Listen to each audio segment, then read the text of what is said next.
551. Chapter 551. Crumb finally recovered from his panic, though, and cast a wide-range attacking spell that the golem couldn't dodge. One needed to keep in mind, however, that these golems weren't the ones that almost perfectly imitated the real thing, but were instead heavily nerfed representations. Otherwise, Crumb wouldn't have even made it this far, as the real creatures would have long since killed him for his carelessness and reckless use of energy. Still, the guy managed to defeat the golem eventually and rescue Hermione, who wasted no time at all scolding him and telling him what he could have done better. Crumb looked a bit like a child that had been scolded by their parents under her admonishment, and everyone found it rather funny. Even Karkaroff had a wry smile at the scene, since he was aware that her strong-willed nature was the reason Crumb was so interested in her to begin with. Some men just liked women like that, after all, so who was he to judge? The task came to an end shortly after that, as the chamber kicked them out after counting out the number of treasures collected and golems defeated. Honestly speaking, Crumb didn't do all that bad, as he collected 12 of the 50 treasures and defeated 28 of the 40 golems in that environment. The judges then started to grade his performance based on other factors that served additionally as pointers on how to improve. Got a 7 across the board, which Nick admitted was fair, all things considered. Unlike in the canon, Karkaroff didn't show blatant favoritism this time and truly judged it fairly. There was a brief break, after which it was time for the next champion to enter the chamber. Nick smirked when he noticed the look of disbelief on Fleur's face when it was revealed that Harry was not in the forest like Crumb was, but rather was in a desert. Looks like he got one of the easy environments, lucky him. Nick thought as he watched his friend look around in confusion. Like any real desert, there was not really a bunch of places one could hide stuff besides under stuff or in the sand. As a result, the golems for this particular environment had been bumped up in terms of difficulty to compensate for the ease that would come from finding treasure. Speaking of golems, here comes the first set now. Nick thought seeing the shifting sand heading in Harry's direction. Harry also noticed it and sent a quick reducto at the golems, forcing them out from under the sand with the blast. The creatures that they were based off of were known as scorpiarchs and were basically giant black scorpions about a meter in length. Unlike acromantulas, they were naturally creatures and not dark in nature, so they were hyper-intelligent but highly territorial. They also hunted in groups of 3 by burrowing under the sand to catch their prey off guard. Harry immediately figured out their weakness, however, and hit them with a glacier spell that froze them solid. As insects, the creatures had no way to thermoregulate, so by dropping the temperature around them so drastically, Harry effectively killed them in an instant. He quickly made his way to the large, rocky structure in the distance while fighting the various golems that showed up as he collected treasures left and right. Unlike Crumb, however, Harry took his time, so he not only got more treasures, but he also got far less injuries. Finally reaching the rocky structure, Harry carefully checked the surroundings before trying to sneak in and grab his hostage, in the form of Ron, who looked quite calm given that he was being guarded by a mirage viper nest. Mirage vipers were considered XXX, graded dangerous creatures by themselves, but the trick was that they very rarely were by themselves. They were a rainbow-scaled type of serpent that had illusion-based magical abilities, which was where they got their name from, and usually lived in a nest of a breeding pair and 3 offspring. They were also highly venomous, and not the biggest fan of intruders in their nests. Ron knew that this was a part of the trial, and remained silent as Harry got attacked from 5 different directions the moment he stepped foot in the area. The boy barely managed to create a shield around himself that stopped the snakes before they faded away and repositioned themselves for another attack. Harry attempted to use Parseltongue to get out of fighting the serpents, but unfortunately they were golems and not actual snakes, so the ability fell flat, even if the attempt earned points in Nick's opinion. Avoiding unnecessary fights is always a good choice, so it was a good idea on Harry's part, even if it didn't pan out. 552. Chapter 552. Once Harry realized the issue, he moved to more aggressive solutions immediately, as he started to use the immobilization charm to one by one keep the golems still before knocking them out. Harry and Ron got kicked out of the chamber, once the number of treasures and defeated enemies were finished being counted. Harry collected 40 of the 50 treasures and defeated 42 of the 50 golems of that environment.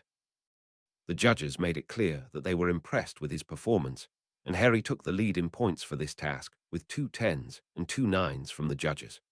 Obviously, the headmasters of the other 2 schools were the 9s in this situation, as they nitpicked a few small details, so they didn't have to give him a perfect score.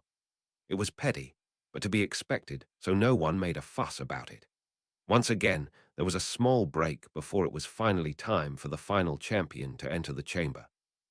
Fleur got really unlucky, however, as she got the urban environment for her task. Madame Maxime also grimaced when she saw this, as Nick had given each of the judges a rough list of which environments were the most difficult for this task. This was so they could make fair judgments, and the urban one was the single hardest environment to deal with. Unlike the others that had magical creatures that were not overly intelligent, the urban environment was stocked with golems that imitated wizards, and as such were each not so easy to deal with as a result. That didn't even consider the sheer amount of hiding places that treasures could be placed both vertically and horizontally. Perhaps she may surprise us all and do better than expected, Nick thought calmly. While he didn't like her attitude and way of trying to fix the problem she had with his avian dominion, he didn't hate her or anything like that. If anything, she barely even registered in his mind as anything more than background scenery. It may seem like arrogance, but in canon her peak was this tournament, as she basically just became a housewife within 2 years after it. She was talented for sure, but she simply never put that talent to good use, and so Nick couldn't be bothered to elevate her status beyond being a mere background character. Fleur barely entered the chamber, however, when she ran into her first snag in the form of vertical obstruction. Cities were rarely straightforward things, and the chamber's environment reflected that, as without getting to the top of a building, it was impossible to scope out the area effectively. Fleur also seemed to realize this, and chose to risk it by entering the crumbling apartment building in front of her. The magical image followed her as she carefully picked up treasures that she could see while cautiously checking the building for golems. There weren't any there, however, as that was one of the things Nick had programmed into this environment to give the challengers a fighting chance. The first 3 buildings were the golems' no-fly zones, so that the challengers could adjust a bit before the golems increased the difficulty considerably. It needs to be understood that since the golems imitated people, any battle that breaks out will draw more of them to check it out. This meant, unlike with the magical creature golems that roughly stayed in a certain area, the wizard golems can in fact join up in large groups. Even ants can kill an elephant if there are enough of them, and these golems are no ants compared to Fleur, but merely weaker wizards. There was strength in numbers, so Fleur needed to play this very carefully if she wanted any chance of completing her task. Much like in canon, Fleur's hostage was none other than her sister, who was totally just chilling at the far end of the environment, confident that her sister was coming to get her. This was reflected in the magical images projected to the audience, but those who understood the difficulty of this task could only shake their heads at her confidence. Finally, Fleur got to the top of the building with a few issues with the structural integrity of the building, but otherwise smoothly. She did something unexpected, however, and cast a spell on herself that Nick figured out thanks to being able to see Gabriel's reaction to it on one of the magical projections. A bloodline tracking spell, a good move considering the situation. He, though, with a nod. Thanks to that spell, Fleur knew exactly where in the environment her sister was and surprised everyone with her next action. 553. Chapter 553. Fleur actually created a huge commotion in one of the buildings after seeing the golems wandering the ruined streets. Bright lights, loud sounds, the whole thing, and when the golems went to investigate in large numbers, she directly shattered the supports of the building, collapsing it on top of them, killing 15 at once. Even Nick was left speechless at the flat-out terroristic tactic that he never even thought of someone using in this way. Even more, Fleur merely moved the rubble in order to collect the treasures that had been hidden within the building. That tactic only worked once, however, as the golems now knew better than to go into a building en masse. How clever! She also realized that numbers were going to be her biggest obstacle, and thus made it so that the golems wouldn't group up so easily again. Nick thought approving her plan, since it was a good way to make the task easier. Not trivial, however, as Fleur soon learned, when she got into a fierce fight with 4 golems at once when she tried to pick off one that was alone, only to find out it was a trap. The golems were semi-sentient in nature, so they could plan and make strategies as well. Nick didn't create truly artificial people, however, as that was a whole moral issue that he didn't want to deal with. The golems were more along the lines adaptive AI, with a hard limit encoded into them to keep them from truly blurring the line of what was and was not a person. He could make artificial people if he wanted to, but Nick knew that was a whole thing best avoided if possible. If he really wanted, Nick could probably create actual people in his realm, but that also came with its own set of issues. Anyways, Fleur was actually doing pretty good so far. She had adapted to a far more cautious approach to the environment. Her current strategy involved disillusioning herself and sneakily casting knockout spells on the golems after checking to make sure they were truly alone. In a way, she was acting the role of an assassin, which more than a few people also noticed and mentioned. Her treasure collecting was far behind even Crumb's, but everyone agreed that was to be expected given the environment. It was simply far too time-consuming to search out anything but the most obvious treasures, and demolishing every building in the simulated environment would be a very bad idea, since it would effectively place one on flat ground in sight of every golem in the chamber. It was clear that Fleur was aiming to get a full sweep of the golems, instead, in order to offset her lack of treasures, which Nick was willing to admit was a perfectly valid option.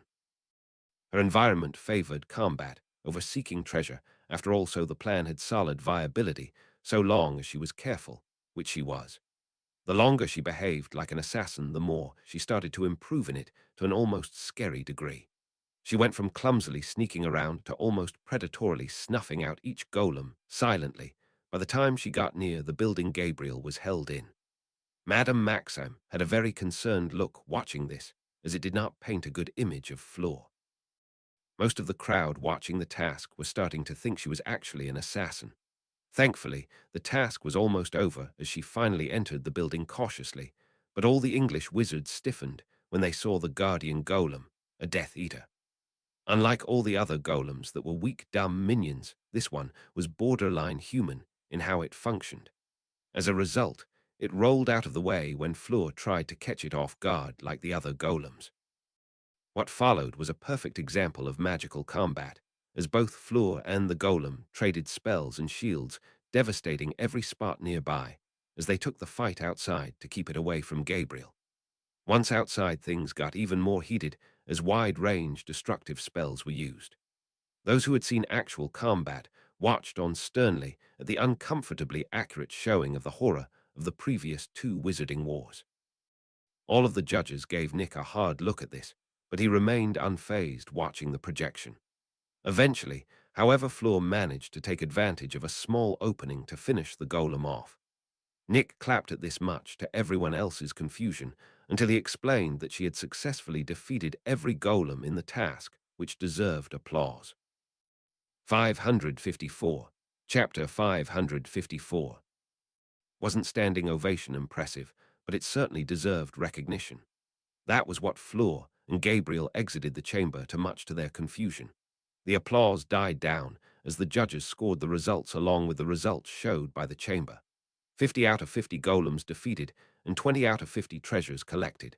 In terms of score, Fleur actually beat Harry as she got 3 10s and a 9. This set her in second place total for the tournament so far, with Harry just ahead of her. Crumb was last, but he didn't seem bothered by this, and even congratulated the other 2 for their great performances. The final task was announced for June 24th, and after the media got all the information they wanted, Nick moved the chamber to the empty room adjacent to the Dada classroom, and a door from the classroom to it was made. The leftover treasures in the chamber were removed by Nick and replaced for things that students would be less inclined to steal before it started seeing regular use, but that was it. All of his friends were steamed after Harry revealed that Nick was the one behind that task. "I did say you would understand when the moment was right," Nick defended with a shrug. "You could have at least helped me prepare better. I spent the last month thinking the task was underwater," Harry said in mock anger. He wasn't actually angry at Nick, since he knew about the NDA, but that didn't mean he was going to pass up the opportunity to give Nick a hard time. There was nothing to prepare for in your case. The treasure hunting was covered by your seeker training, and the rest was entirely randomized to prevent you three from truly preparing, so everyone could see your actual skills. Nick explained honestly. "What was up with that whole hostage situation thing anyways?" Ron asked curiously. "Well, I needed to create an end goal to light a fire under the champion, so to speak. None of you were in actual danger, thanks to that badge you were wearing, but the champions obviously couldn't know that, or they would have gone out of their ways to collect points rather than rescuing you.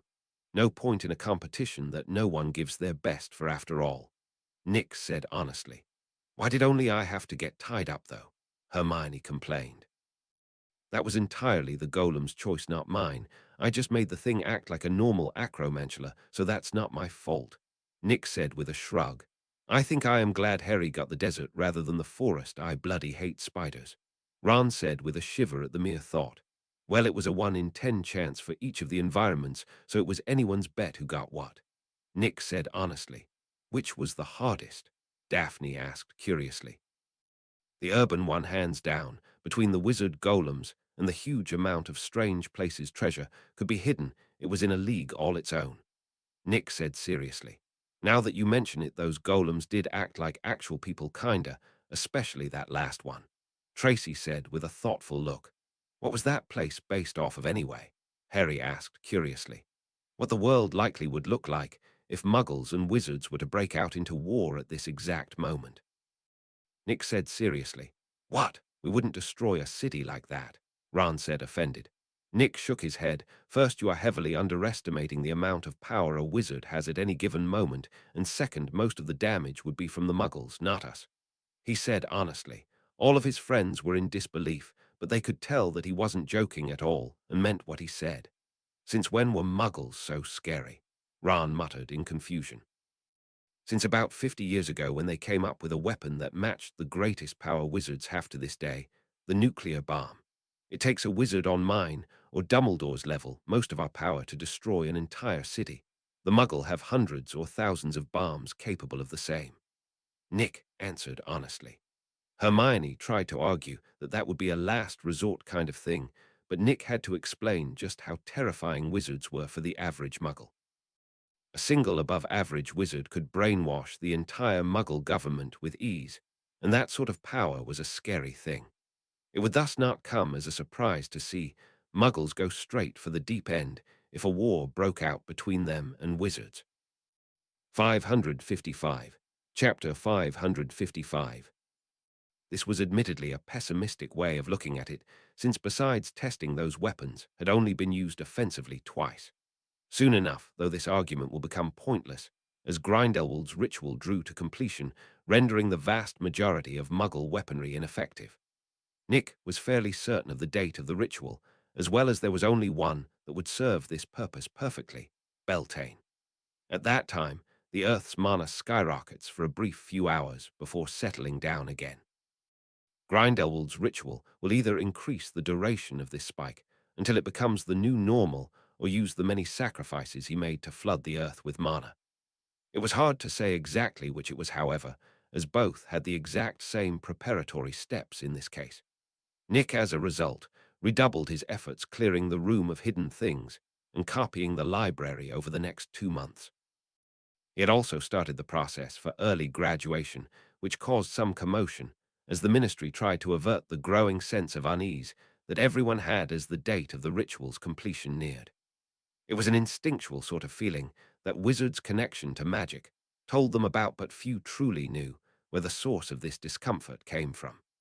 The stronger one was the worse it was, as both Nick and Dumbledore had become twitchy and irritable the more the date drew closer.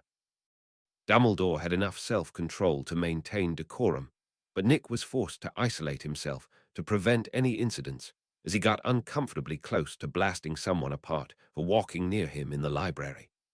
Being Diedrich proved highly detrimental in this regard, as his actions went from 0 to 1,000 in an instant if he wasn't constantly careful. Still, by dropping the Room of Hidden Things task temporarily, Nick finally finished the library and seemed to vanish from the public eye entirely. He didn't eat in the great hall with the others, and no one had seen him in weeks. It started several rumors that he was doing something amazing again, but the subject of these rumors was rapidly sorting and breaking down the things in the Room of Hidden Things. When he was needed for something involving his early graduation, Dumbledore sent a house elf to get him. While the canon didn't expressly state it, Dumbledore was definitely aware of the Room of Requirement. Since Nick hadn't asked the room to make it private, the servants could still come into the room. The exams for the early graduation and in general were also starting up towards the end of March, so the school was in a rush to do well on them.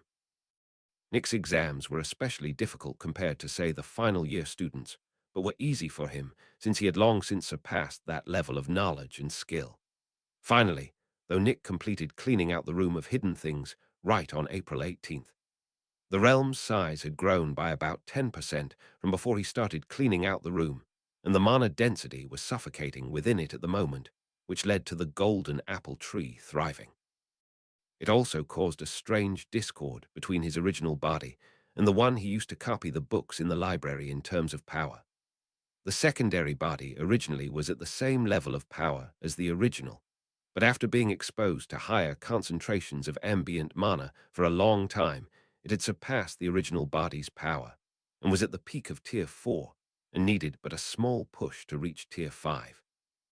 That wasn't to say that Nick's original body wasn't also growing rapidly in power, as it was about halfway through Tier 4 by its own passive growth. This led to a sense of altitude sickness in Nick, as it was as if his body was in a lowered oxygen environment and struggling to adapt. How does Flamel handle this feeling all the time? Nick complained mentally, as he was never truly comfortable anymore after reaching Tier 4. On the evening of the final day of April, Nick went to the headmaster's office since it was the last few hours before the ritual was completed. "The time draws near, Dumbledore," he said seriously, and the tired old man nodded as he stood up from his desk. "The dawning of a new era is upon us, and I only hope we have prepared for its arrival correctly." Dumbledore spoke softly, but Nick heard him clearly. "Within 2 years, a great enemy shall appear, and I will be forced to face them in battle and will likely fall at that time," Nick said, catching the old man off guard. 556. Chapter 556. "What do you mean?" the old goat asked, confused but worried. "I received a prophecy of sorts a few years ago that spoke of Grindelwald's plan and what will come of it. In that foretelling, 3 ancient and powerful beings will be revived as a result of the ritual. One of them will more likely than not be my enemy and thus seek my life. I am unsure if I will have the strength to survive the battle with this body. But even after this body dies, I will not, so I ask that you not judge me harshly when I return." Nick spoke softly, and Dumbledore listened silently. "Why have you not spoken of this sooner?" the old goat asked sternly. "Because before now, I lacked the power to stand on my own against you.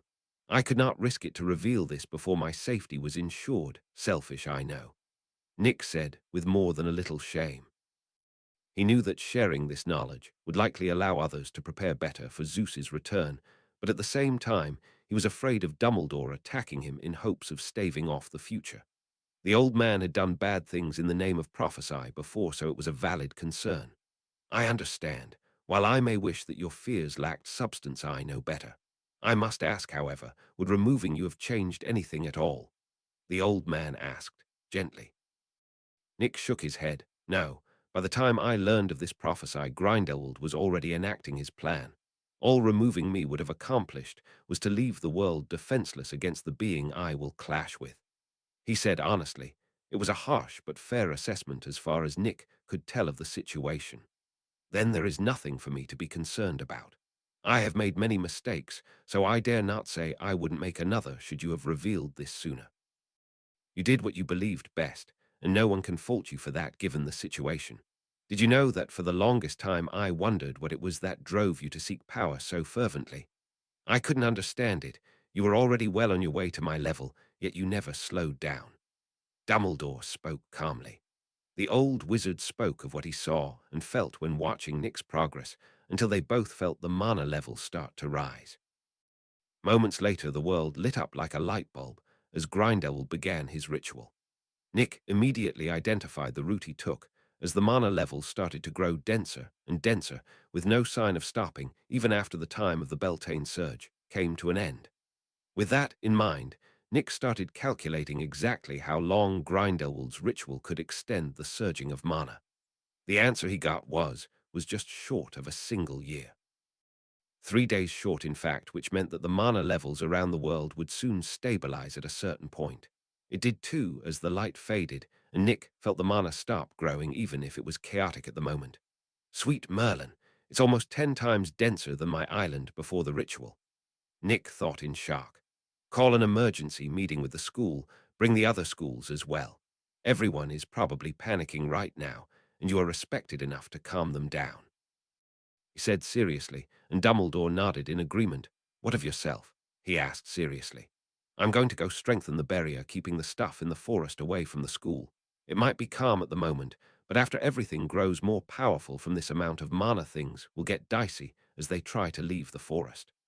Nick said seriously, and the old man nodded before grabbing a metal badge from his desk. This is a key to those wards. It will allow you easy access to the core of the barrier, he said as he handed it to Nick. I'm off then, Nick said before transforming into his animagus form and teleporting to the forbidden forest's edge. After turning back, the badge hummed a bit and had a sort of pull towards a certain spot that Nick found was the keystone to the barrier. Immediately, he used his access to start strengthening the repulsion aspect of the barrier to the point it started to become visible from the energy it was consuming to empower itself. It was like a heat distortion in the air, but otherwise still transparent like normal. That should hold against anything Tier 4 and Bellow. He thought seriously, hoping that was good enough for now. 557. Chapter 557. Like Nick expected, there was mass panic in the school, as all the students could feel the dense mana in the air. Dumbledore called an emergency meeting in the Great Hall, which everyone attended because they were all awake despite the time. There he revealed that this was the doing of Grindelwald, which seemed to remind everyone that the man had been sacrificing towns for quite some time now. Dumbledore also made it clear that there were dark times ahead for them all, as the entire Muggle world was now undoubtedly going to learn of magic's existence and may retaliate against wizarding kind. Then, in typical Dumbledore fashion, the man spewed some inspirational bullshit that made everyone feel better. The next month after that was rough for the world, as animals and magical beasts evolved or underwent atavism before causing even more chaos in the Muggle world. The ministries globally tried their best to suppress the rising tide of magical sightings, but even without the usual technology to communicate, there was always gaps in the net that some fish got through.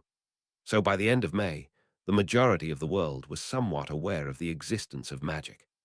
At that point, the ministries went full 360 and began openly acting as a peacekeeping organization by campaigning to the Muggle populace.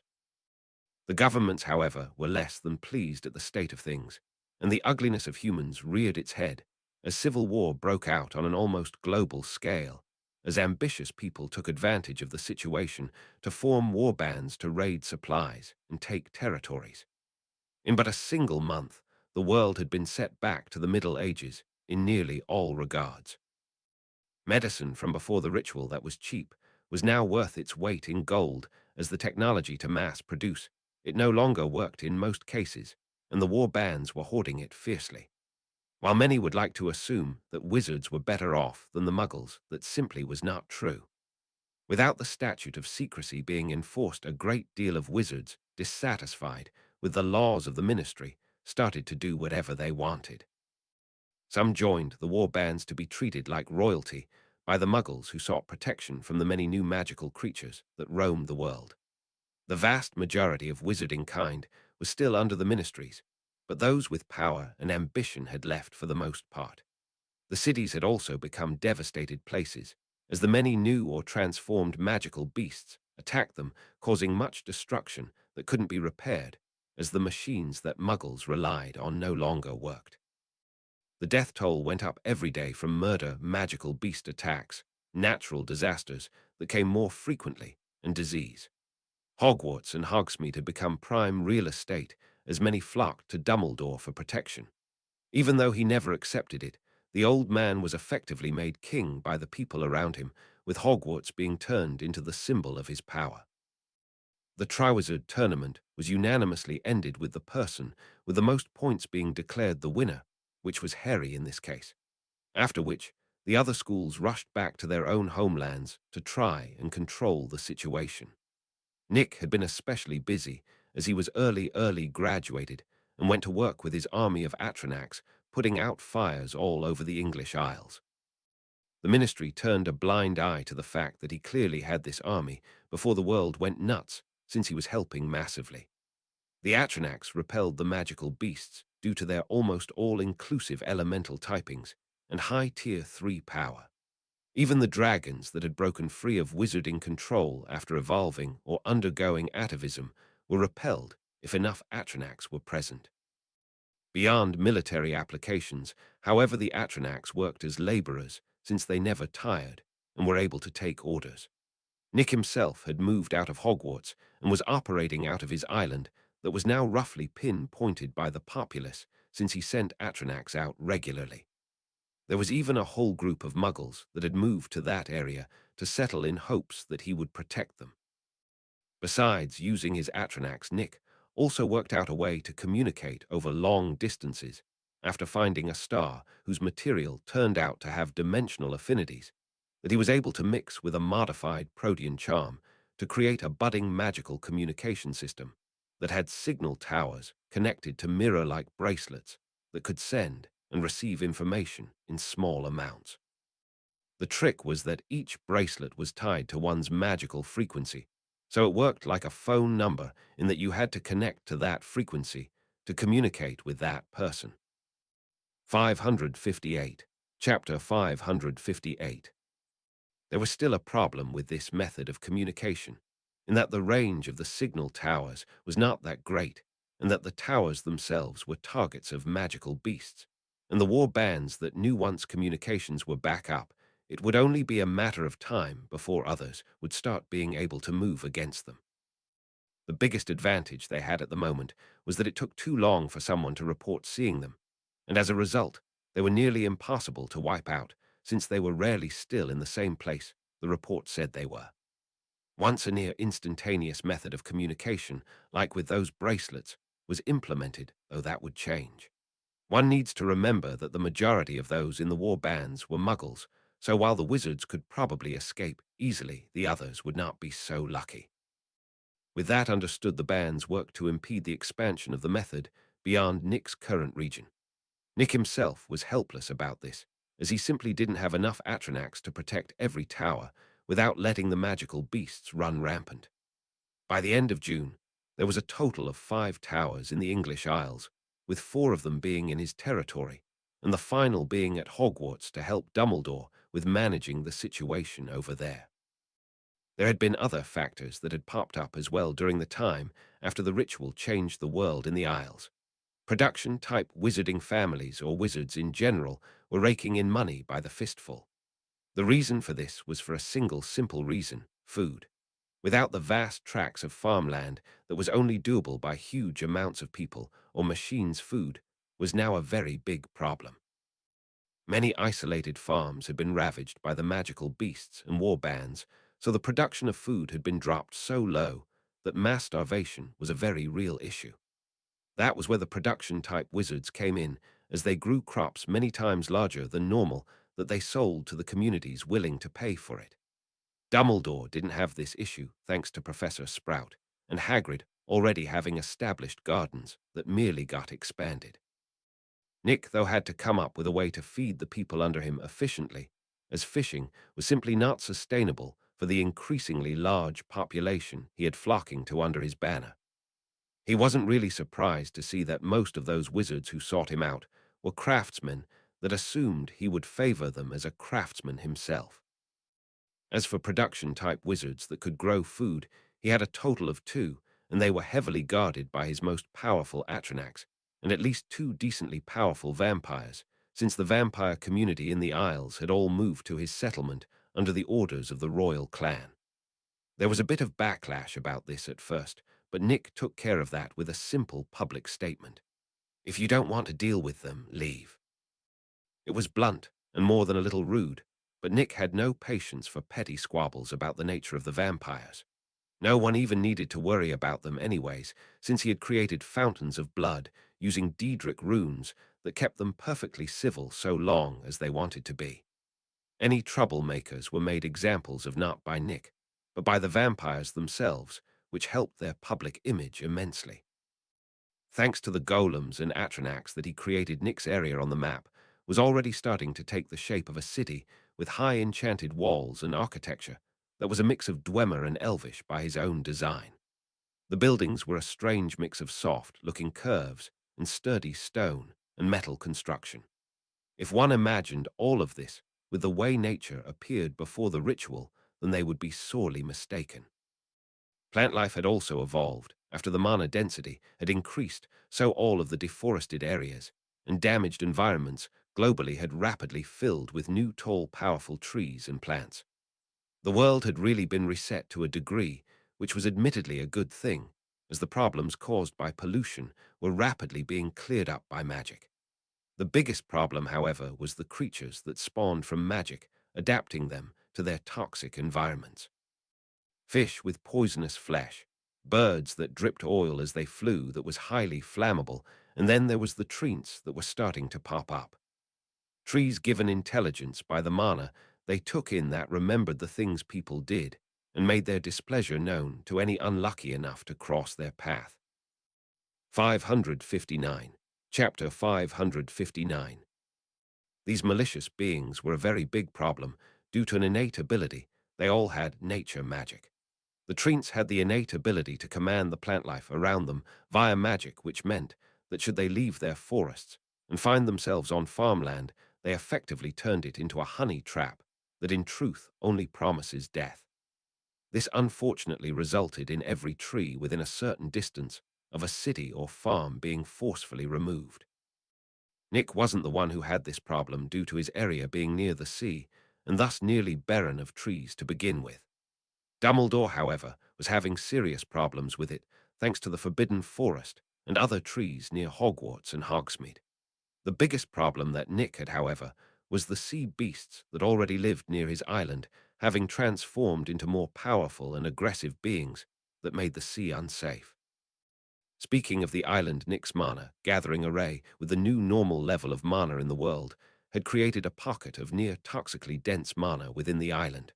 For him and Darty, it wasn't a problem, but the creatures living on the island were having trouble adapting to it. Due to this, Nick had little choice but to shrink the array to around the manor, since he wasn't intending to cause undue suffering to the residents of the island. The situation in the English Isles was also unfortunately amongst the best in the world, as beyond France that had Flamel, there was only a handful of powerhouses that people could rely on, which devolved most of the rest of the world into savage kill or be killed states. Most of the ministries had barely managed to set up their own small refuges, but the situation was bleak for them, as they lost more and more lives to beasts and war bands that were interested in their resources. Amongst these chaotic times, powerful hidden organizations or individuals popped up to seize power for themselves.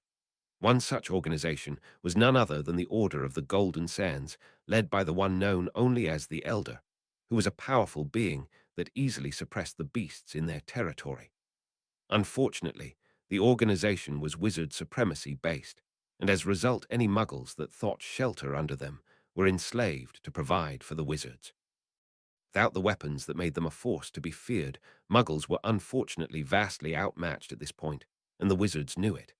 As a result, on a global scale, the muggle population dropped even lower than the ministries had estimated, as barely 3 billion humans were left on the planet. By June, the situation had reached a sort of balance globally, but the death toll was still growing, as it was a tenuous one at best. My lord, I assure you this one can handle the situation whilst you are away, Darty said when Nick showed a desire to leave to go check on the guard he found previously. I am not doubting your competency, but I am reluctant to step away in the chance that something requiring my attention should appear, Nick said with a sigh as he went over the paperwork he had for his settlement. Economic reports, battle reports, technological reports, and resource statistics, to name a few things he had to deal with. Nick had even established an adventurers guild in his territory, whose members were tasked with exploring the strange new world around them and handling beast populations, as well as reporting on any new species of plants or animals they spot. It came as little surprise that it was mostly the younger generation that joined this guild and were being trained by golems Nick prepared for this job. In the last month, there has been no new changes in the situation, my lord, so I find your concerns unfounded, Darty argued sternly. Nick sighed. I know that, but I am still worried, he said honestly. You will only be gone a mere day or two at most. If we cannot handle that amount of time without your presence, then this settlement was doomed from the start, Darty said with finality, and Nick couldn't really argue with that logic. I suppose I'll be going then, he said before turning into his animagus form and vanishing in a crackle of electricity. The Dwemer ruin was just as he had left it, with no easily noticeable differences, despite there being more mana than last time. The molten metal lake, however, was an entirely different matter, as the whole thing swirled around the crystal in its center like a whirlpool while shrinking, and the moment he stepped foot in that chamber, Nick stiffened as he felt a gaze upon him. 560. Chapter 560. The seal was still present in the crystal, but Nick knew that the guard within was awake now. There was no hostility from the gaze, though, but rather a sort of curiosity and confusion. What are you? A deep rumble echoed throughout the chamber in an unusual manner that Nick had trouble understanding. It was as if the guard had spoken through the very fabric of the world itself, rather than with a true verbal method. I am what you see, and yet more as well, Nick spoke in reply nervously. So you do not know, then? The being replied with a clear amount of amusement. Are you Hephaestus? Nick decided to ask bluntly, since the answer determined his next actions. If this was Zeus instead of the forge guard like he thought, then he was going to leave immediately and begin setting traps all over this place. How do you know that name? The question sounded calm, but Nick could feel the caution in it as well. That is but a single of the names that was remembered by humanity belonging to the gods. That name in particular fit the properties of the energy you have released over the years, Nick said truthfully. The guard remained silent for a few moments after Nick spoke, and he could feel the gaze on him intensify, as if searching for any sign of deception. I am indeed Hephaestus. What do the humans remember of us? The guard asked with perceivable hope. Nick also noticed that the name was spoken in a clear manner which showed the guard's familiarity with it. Thanks to this, he was fairly certain that this truly was the forge guard, and he chose to tell the truth. Few of you guards are remembered in a positive light, and most records of you all state you as arrogant, cruel, and powerful in all but a handful of cases. You specifically are one such case, as you have few recorded cases of cruelty or arrogance, Nick said honestly. There was silence for an entire minute at this before the guard spoke again. That is not an inaccurate record of those events, they said with what Nick could only assume was shame. It was an odd thing for him to witness, as of all the traits that the guards were shown to exhibit, shame was not a common one at all. Not to be rude or anything, but might you be able to tell me when Yo will free yourself from your seal? I need a rough timeline to prepare for the others' return as well, Nick said seriously. Others? The guard questioned in surprise and worry. Nick nodded. Zeus and Hestia are also alive, and within seals as well, he explained calmly. Zeus? How? The guard lost control of their emotions clearly as the chamber shook from their speech, and Nick had trouble remaining standing from the pressure placed on him. I don't know how Zeus did it, only that it happened, he said honestly. This is grave news. I will need to remove the seal early, the guard said, catching Nick totally off guard as the crystal started to tremble and crack while the molten metal was getting absorbed into it in vast amounts. Nick could only watch in shock as the molten lake slowly vanished into the crystal that broke apart as well over the course of the next day. Within the crystal was a bright light that he couldn't see through, but that faded away the moment the last drop of the molten lake sank into it. Floating in mid-air was a female figure with bronze-colored skin stretched over a lithe-toned body that had short red hair and a bad scar on the left side of the face. A woman. Nick thought in shock as the figure floated down and softly landed on the two bare feet with wobbly balance. Here, Nick said as he tossed some clothes to the figure from the realm that were likely to cover them equally while looking away. You speak ease. The figure spoke in a soft voice that made him shiver, not from it being sensual or anything, but because of the sheer power of each word. I speak all languages, Nick answered honestly. A very practical ability, strange one. The figure said while Nick heard the sound of clothes getting put on. Nicholas, or Nick if you prefer. Nick said, and the figure looked confused. What do you mean? She asked calmly. My name, Nicholas, or Nick for short. He explained, and the woman seemed to understand. I see. I require lodging and access to records from when I sealed myself strange Nick. She said calmly, making Nick's face twitch a little. 561. Chapter 561. First, it just Nick. Second, no one has records from when you were sealed away. Best we have is about 3,000 or 4,000 years ago. As for lodging, I have a place that should work just fine so long as you don't go messing with stuff. Nick said, and the goddess frowned. Less than optimal, but it will have to suffice. Lead the way, strange Nick. She said with a small smile at the end. Nick could only sigh before changing to his animagus form and teleporting to his island.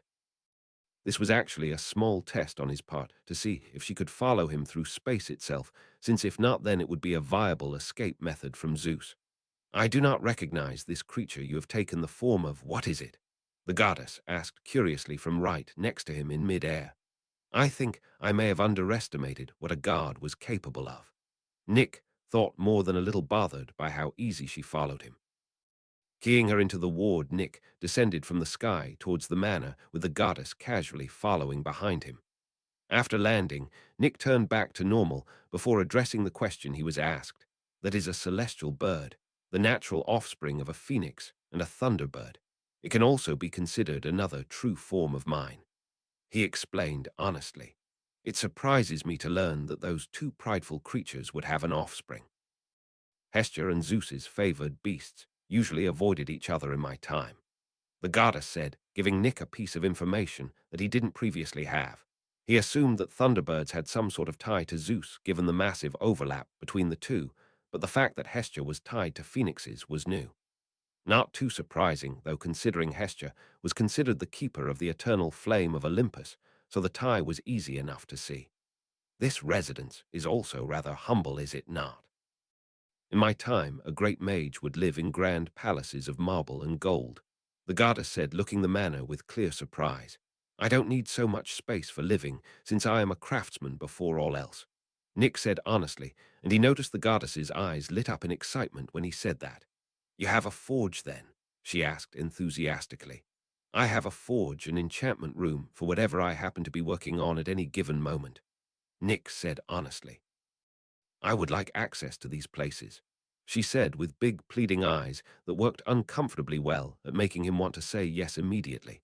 You should acquaint yourself with the history of the world in your absence first. We can speak more on the matter after that, Nick said while trying to maintain a straight face. He wasn't sure why exactly, but he felt strange looking at her, and it bothered him greatly. I understand, she said with a bit of a pout, which Nick tried to ignore as he gave her a tour of the manor.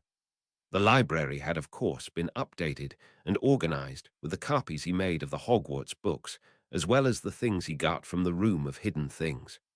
The room had an expanded space to accommodate it all, but was a sight to see. Goddess paused when Nick showed her the crafting rooms and seemed especially surprised to see the astral tools that he had neatly organized in the room he converted to his metal-working area. She didn't linger there for too long, however, and continued with the tour of the manor, which actually led to an encounter between her and Darty. What sort of creature are you? She asked bluntly. This one is Darty, first of the Hildra, and servant to my lord Nicholas Ravenclaw, the servant said with a polite bow. Hildra, is that what he is? The goddess asked while looking at Nick. Perish the thought. This one's master is of a higher existence than I. Darty said seriously. Is that so? The goddess muttered with a thoughtful look. My race does not technically have a name, but the general categorization of Darties and my race's is Deidre. Darty gained their own race due to the magical bond we share in fact as a sort of bleed over from my own race. Nick explained honestly. I see, so your race truly must be of a higher order to cause such a change in those connected to you, the goddess said in understanding. I suppose you could consider that to be the case. Enough on that, though there is still more to show you, Nick said before continuing the tour. 562. Chapter 562. Eventually, Nick finished the tour of the manor with the guest room that he was going to let her use for as long as she wished.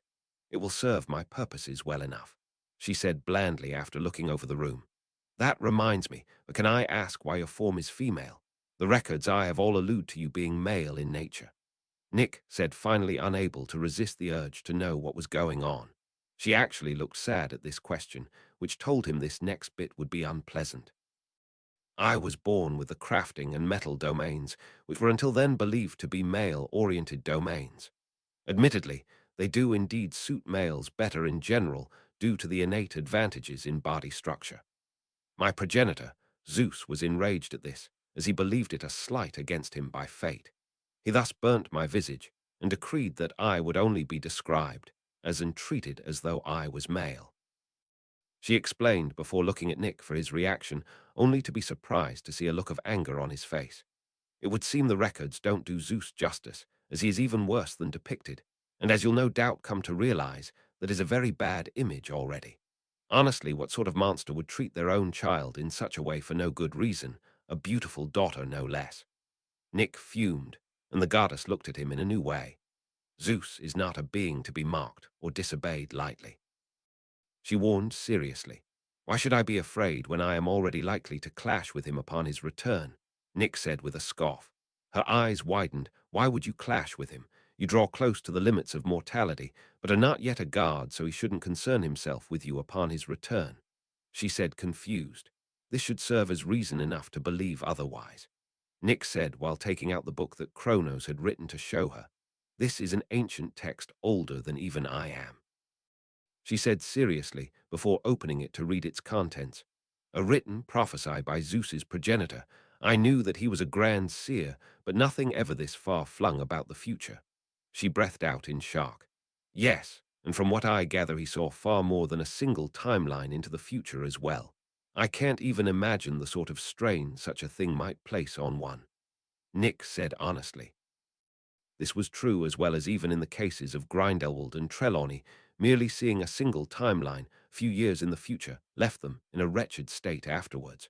Compared to what Kronos did by seeing tens of thousands of years into the future on multiple timelines, that backlash was probably next to nothing. Indeed, it was why Apollo bound his own gift of foresight to a human. This allowed him to not suffer the backlash whenever it created a prophecy, the goddess said seriously. I am not surprised to learn of Hades' survival to this date, using a different method than we did. He was always a mysterious individual that rarely interacted with the world beyond his realm, she added after finishing the book and returning it to Nick. This information changes things considerably. If Zeus's progenitor believed you capable of vying for hegemony with Zeus, then I shall place my trust in your potential, she added while making eye contact. For now, though, you should focus on catching up, since I imagine Zeus will only return in a year or so. After all, I doubt that he has a vast reservoir of mana attuned to himself to absorb, unlike you, Nick said, pointing out the trick she used to shake off the weakness that should have come from being unsealed early.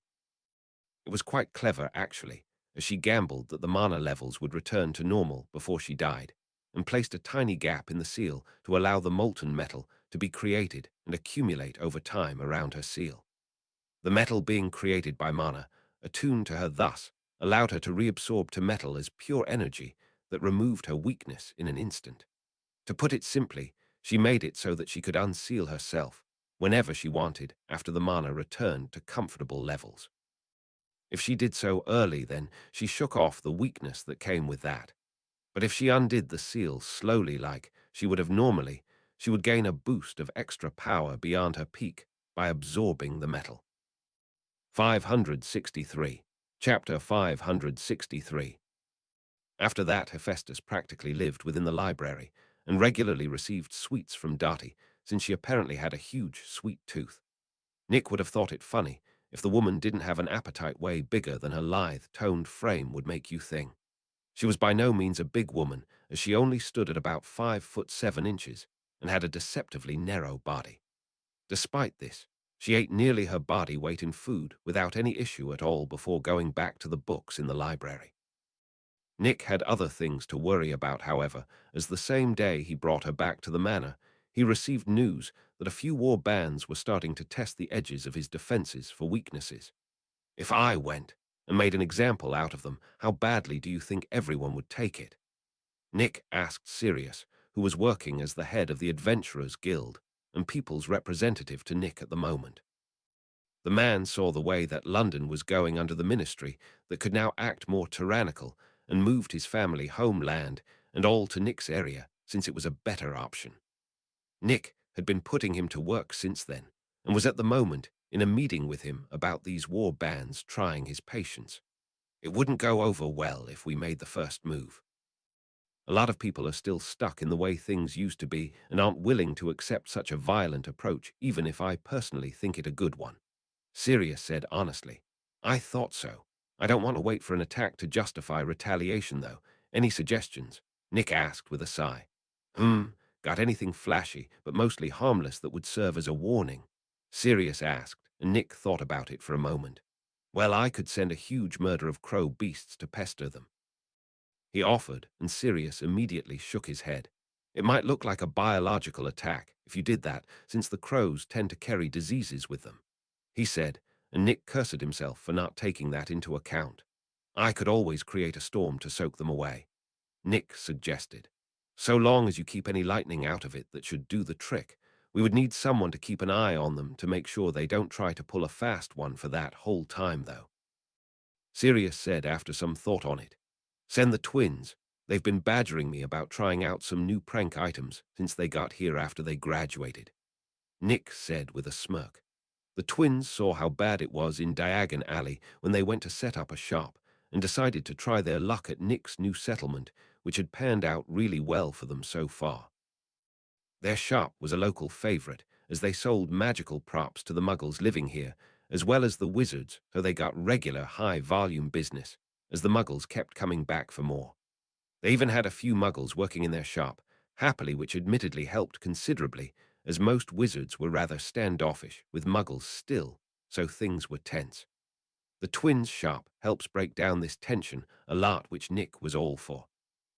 Sirius grinned and ended the meeting there since he needed to let everyone know the plan. The next day, Nick donned his armor and flew out of the island and purposefully over the settlement as the twins flew up to meet him.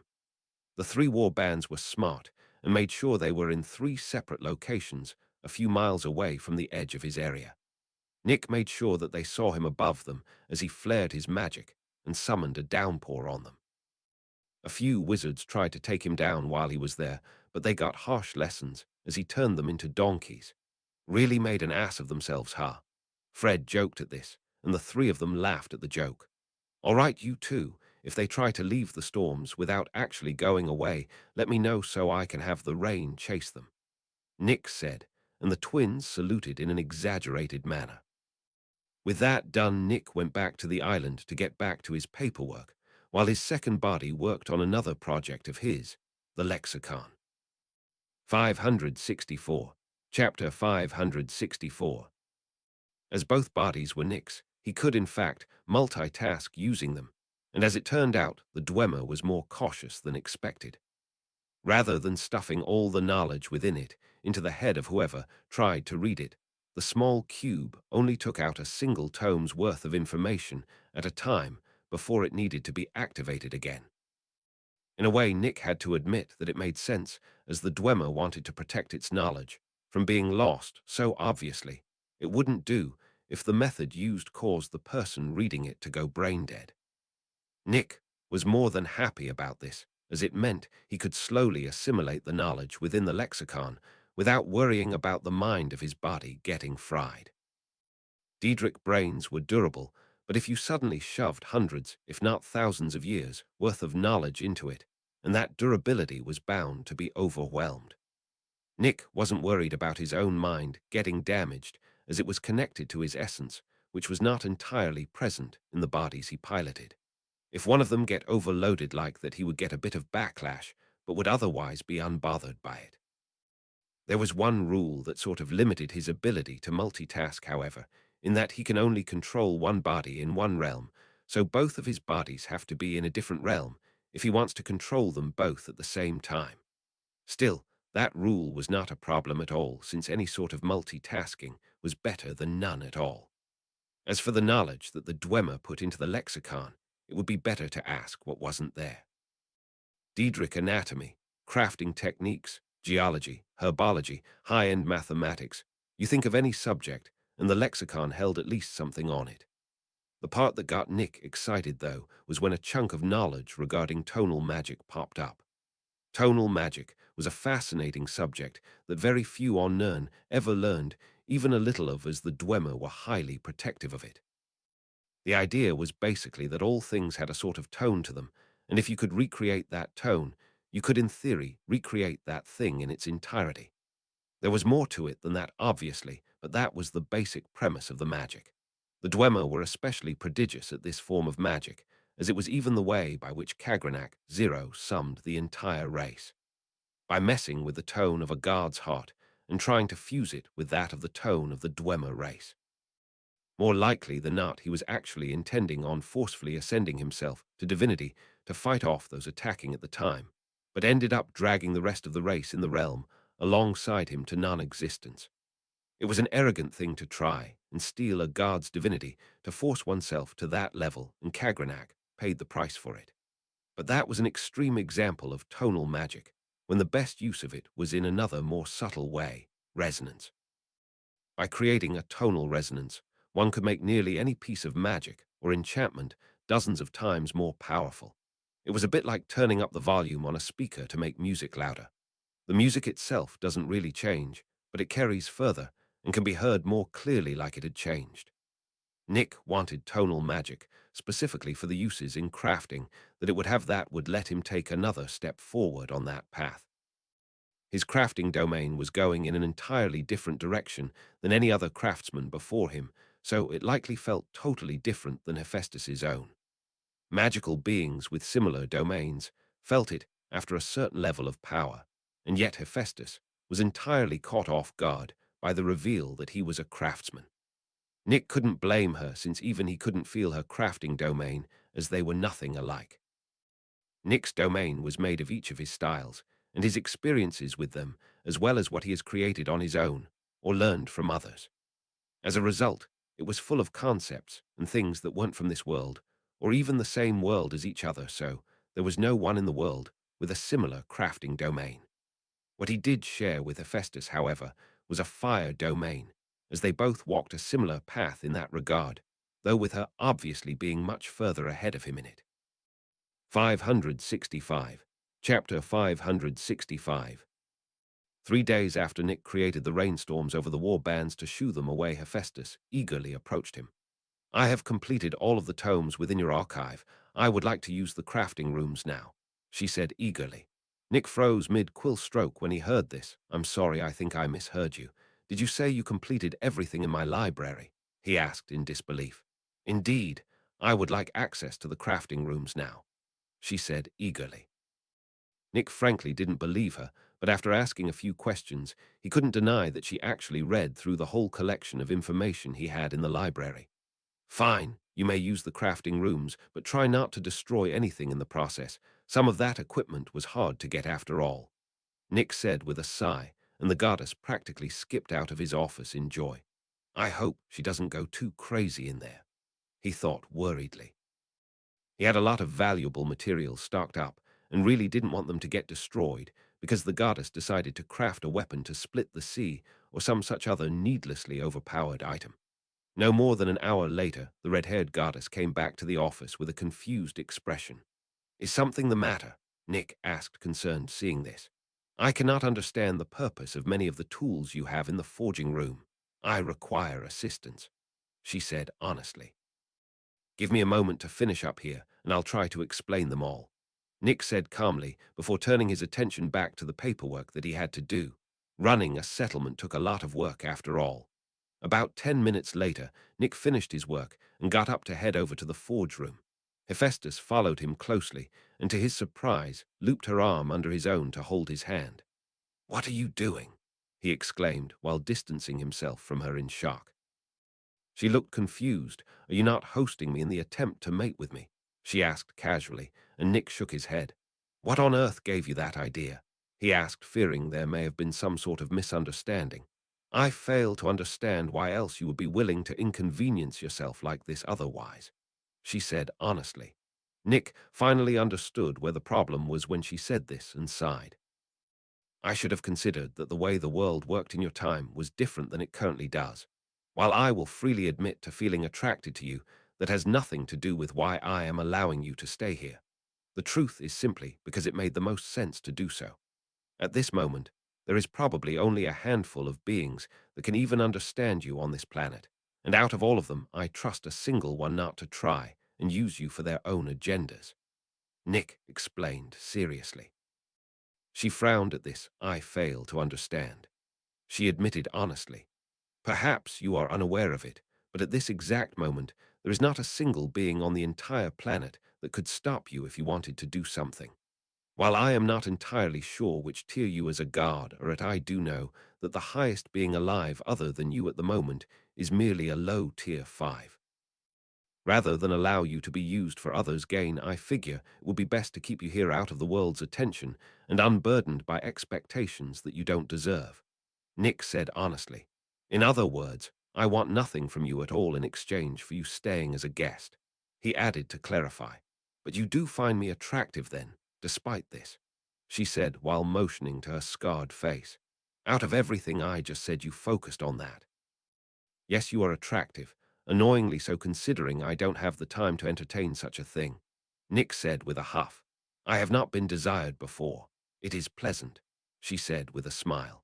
"Hartilda, whatever floats your boat, I guess," Nick said before leading the way to the crafting room with her hanging off his arm, pleased with herself. After getting there, he spent the next few hours explaining the equipment to her, which she understood after a single example of it in use was given. She then proceeded to make him feel bad by pointing out how horrible the high-end equipment was compared to the forge she used to have. 566. Chapter 566. Nick knew that the goddess would have likely had an incredible setup for her own workshop, but it was frankly nuts how exaggerated it was. The only thing she was genuinely impressed with were the astral equipment and the stuff that Nick used for his otherworldly crafting styles. The rest of it was too humble, in her opinion. In a way, it was infuriating to hear for Nick, but he understood that she wasn't being malicious in her criticism. "Much of what you are referring to has been lost to time after your fall. This was our best recreations of them so far," Nick explained after hearing enough. "What do you mean?" she asked, confused.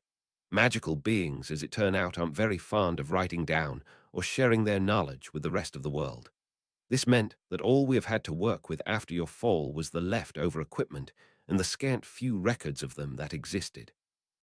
Unfortunately, much of this too was lost for various reasons as history marched on and magical beings slowly advanced magical understanding again," Nick explained honestly.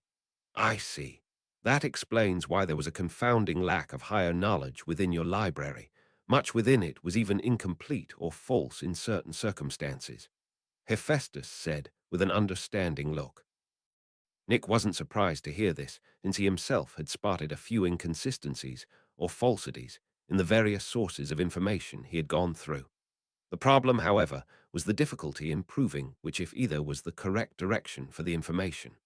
Nick, frankly, didn't have the time required to perform the hundreds or thousands of experiments needed to prove or disprove all of them.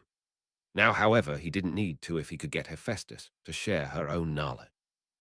He briefly considered playing the emotional angle, as the woman was clearly starved for positive encounters regarding her gender, and thus was uniquely vulnerable from that angle, but he chose to discard that idea immediately. He was many things, but needlessly cruel couldn't be considered one of them. and that was precisely what that course of action was. If she was an enemy, and it gave him an advantage, then he wouldn't have hesitated, but she was not an enemy, and might even be considered an ally. In the end, Nick chose to approach the matter in a straightforward manner, as he deemed that the best in this case. "Could you teach me what you know?" he asked calmly. "I will share what I can, but please do know that magic is not my domain, so I will likely make an inadequate teacher. It is unfortunate that Hecate did not survive our fall, as she would no doubt prove best at repairing the loss of knowledge that has occurred," the goddess said without any hesitation. Nick noted that if anything she seemed more relaxed after he had asked her to teach him. "Let us start from the beginning then. What is magic, and where does it come from?" She then went on to give a long lecture on magic, as she understood it, that lasted nearly 2 whole weeks. Nick was forced to allow her into his realm so that she could have his focus, while he could still take care of the things that his settlement needed. Once she was within his realm, however, she quickly discovered his true nature. She was totally fine with it as well, and if anything it made her eager to get closer to him, as she was much more energetic after learning it. Nick asked about this, and was surprised to learn that his state as a realm lord was actually very similar to the natural state of the guards, in that they were both comprised of pure energy. That was the secret behind their supposed immortality. Their bodies were comprised of pure energy, so any mortal wounds inflicted only discorporated them, instead of doing actual harm. The downside, however, was that they were also uniquely vulnerable to soul-based attacks once their bodies were killed, unlike Nick, who was actually strongest without a body. Hephaestus freely shared this information, because according to her, it would prove highly valuable when Zeus returned and came to attack Nick. Hephaestus also revealed the tier that guards like her and Zeus stood at, as well as the 2 tiers before godhood. Tier 7 was the starting point for godhood, and ironically the highest any god obtained due to them not seeking greater power after the Titans were defeated. Yes, defeated. Many of the old Titans had not been killed unlike Kronos, but rather reduced to soul forms and imprisoned within the depths of the realm of the dead that Hades ruled. 567. Chapter 567. Not only had she finished teaching Nick the parts he was missing, and then correcting those he had wrong, but also let him advance his plans against Zeus. On the final day of this time, though there was a bit of a commotion, as Nazgul returned from wherever she had been this whole time. She had simply left shortly after Grindelwald completed his ritual, and Nick hadn't bothered to try and figure out where she went, since he could feel that she was fine through their bond. That said, he also wasn't aware that she was coming back, and thus couldn't warn those living in his settlement. Nazgul might be a beautiful creature, but she was also the size of a large dragon and extremely powerful. So when the scouts reported her approach, the alarms went off, and it was all hands on deck as they prepared to confront the powerful beast that had shown up. Nick had donned his armor and was floating in the air outside his settlement's walls to wait for this unknown creature. When he saw her, however, he laughed and told everyone to stand down, which confused many, until Nazgul crashed into him and chirped affectionately as she rubbed her head against his chest. "You must have been eating well, girl, you've grown," Nick said with a wide smile as he gave her attention, much to the dumbfounded looks of many of his settlement's residents. "Sir, can you explain your relation with this creature?" One of the Muggle guardsmen asked respectfully, but also with more than a little fear towards Nazgul. "Ah, right, I totally forgot to make that public, what with the way the world has been recently. Anyways, this beautiful creature here is my familiar, Nazgul. She was born from an experiment I made while I was trying to give ghosts corporeal forms, and is an absolute sweetheart, so no need to be afraid of her at all," Nick said, without looking away from Nazgul. As if to prove his point, Sirius walked out of the crowd and scratched her under her horns without any hesitation. Sad as it was, Nick was less believed than Sirius was in the settlement due to how unapproachable he was, as he rarely made public appearances beyond shows of power.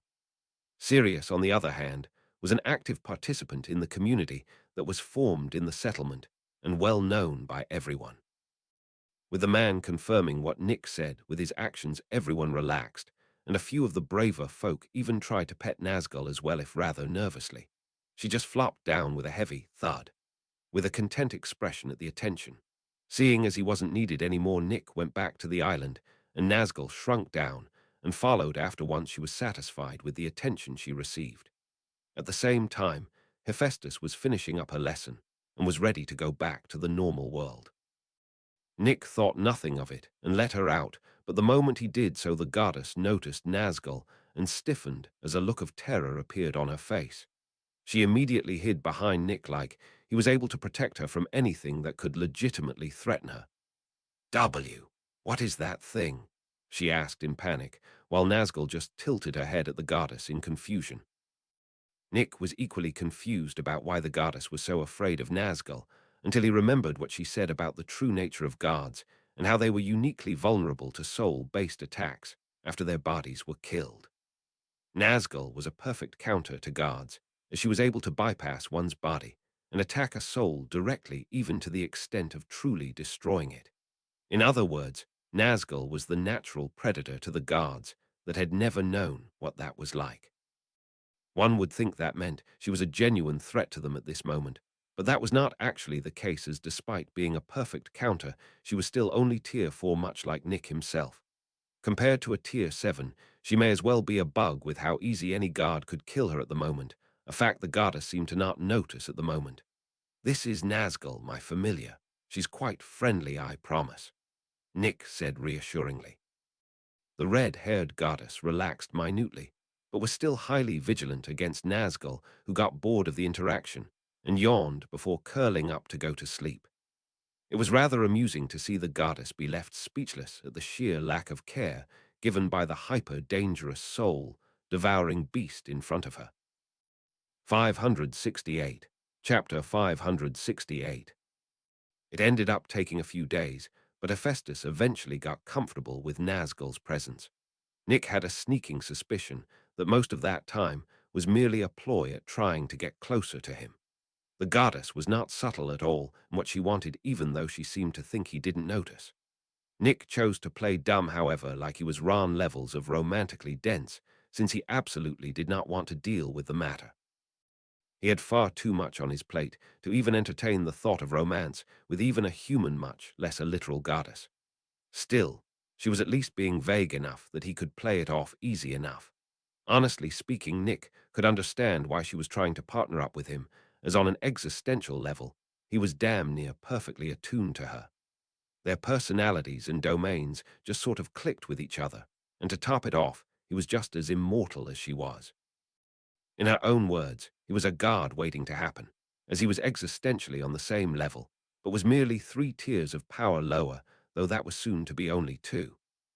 Yes, with the world's mana levels now capable of supporting higher-tiered beings, Nick had stopped restraining his mana's growth and was firmly pressing against the edge of tier 5, needing but a small push to advance.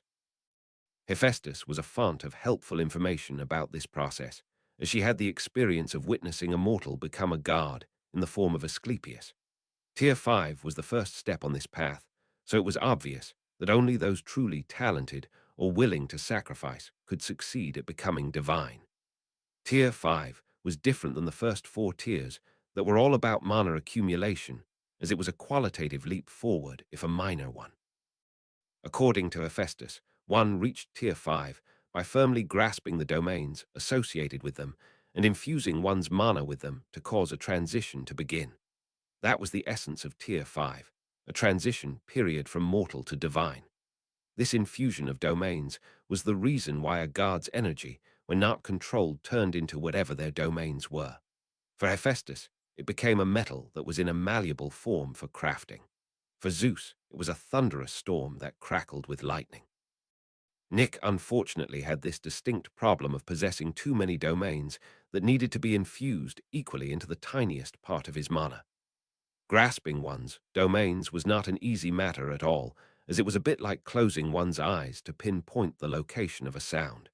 It took practice, or a serious amount of luck, just to grasp a single domain, but to get 8, and it was multiple times more difficult.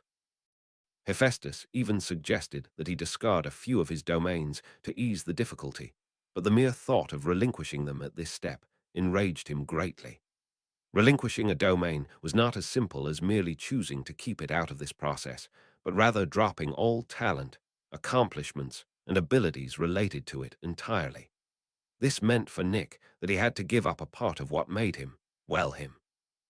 For those willing to give anything to reach divinity, it was a small price, but for Nick it would be catastrophic.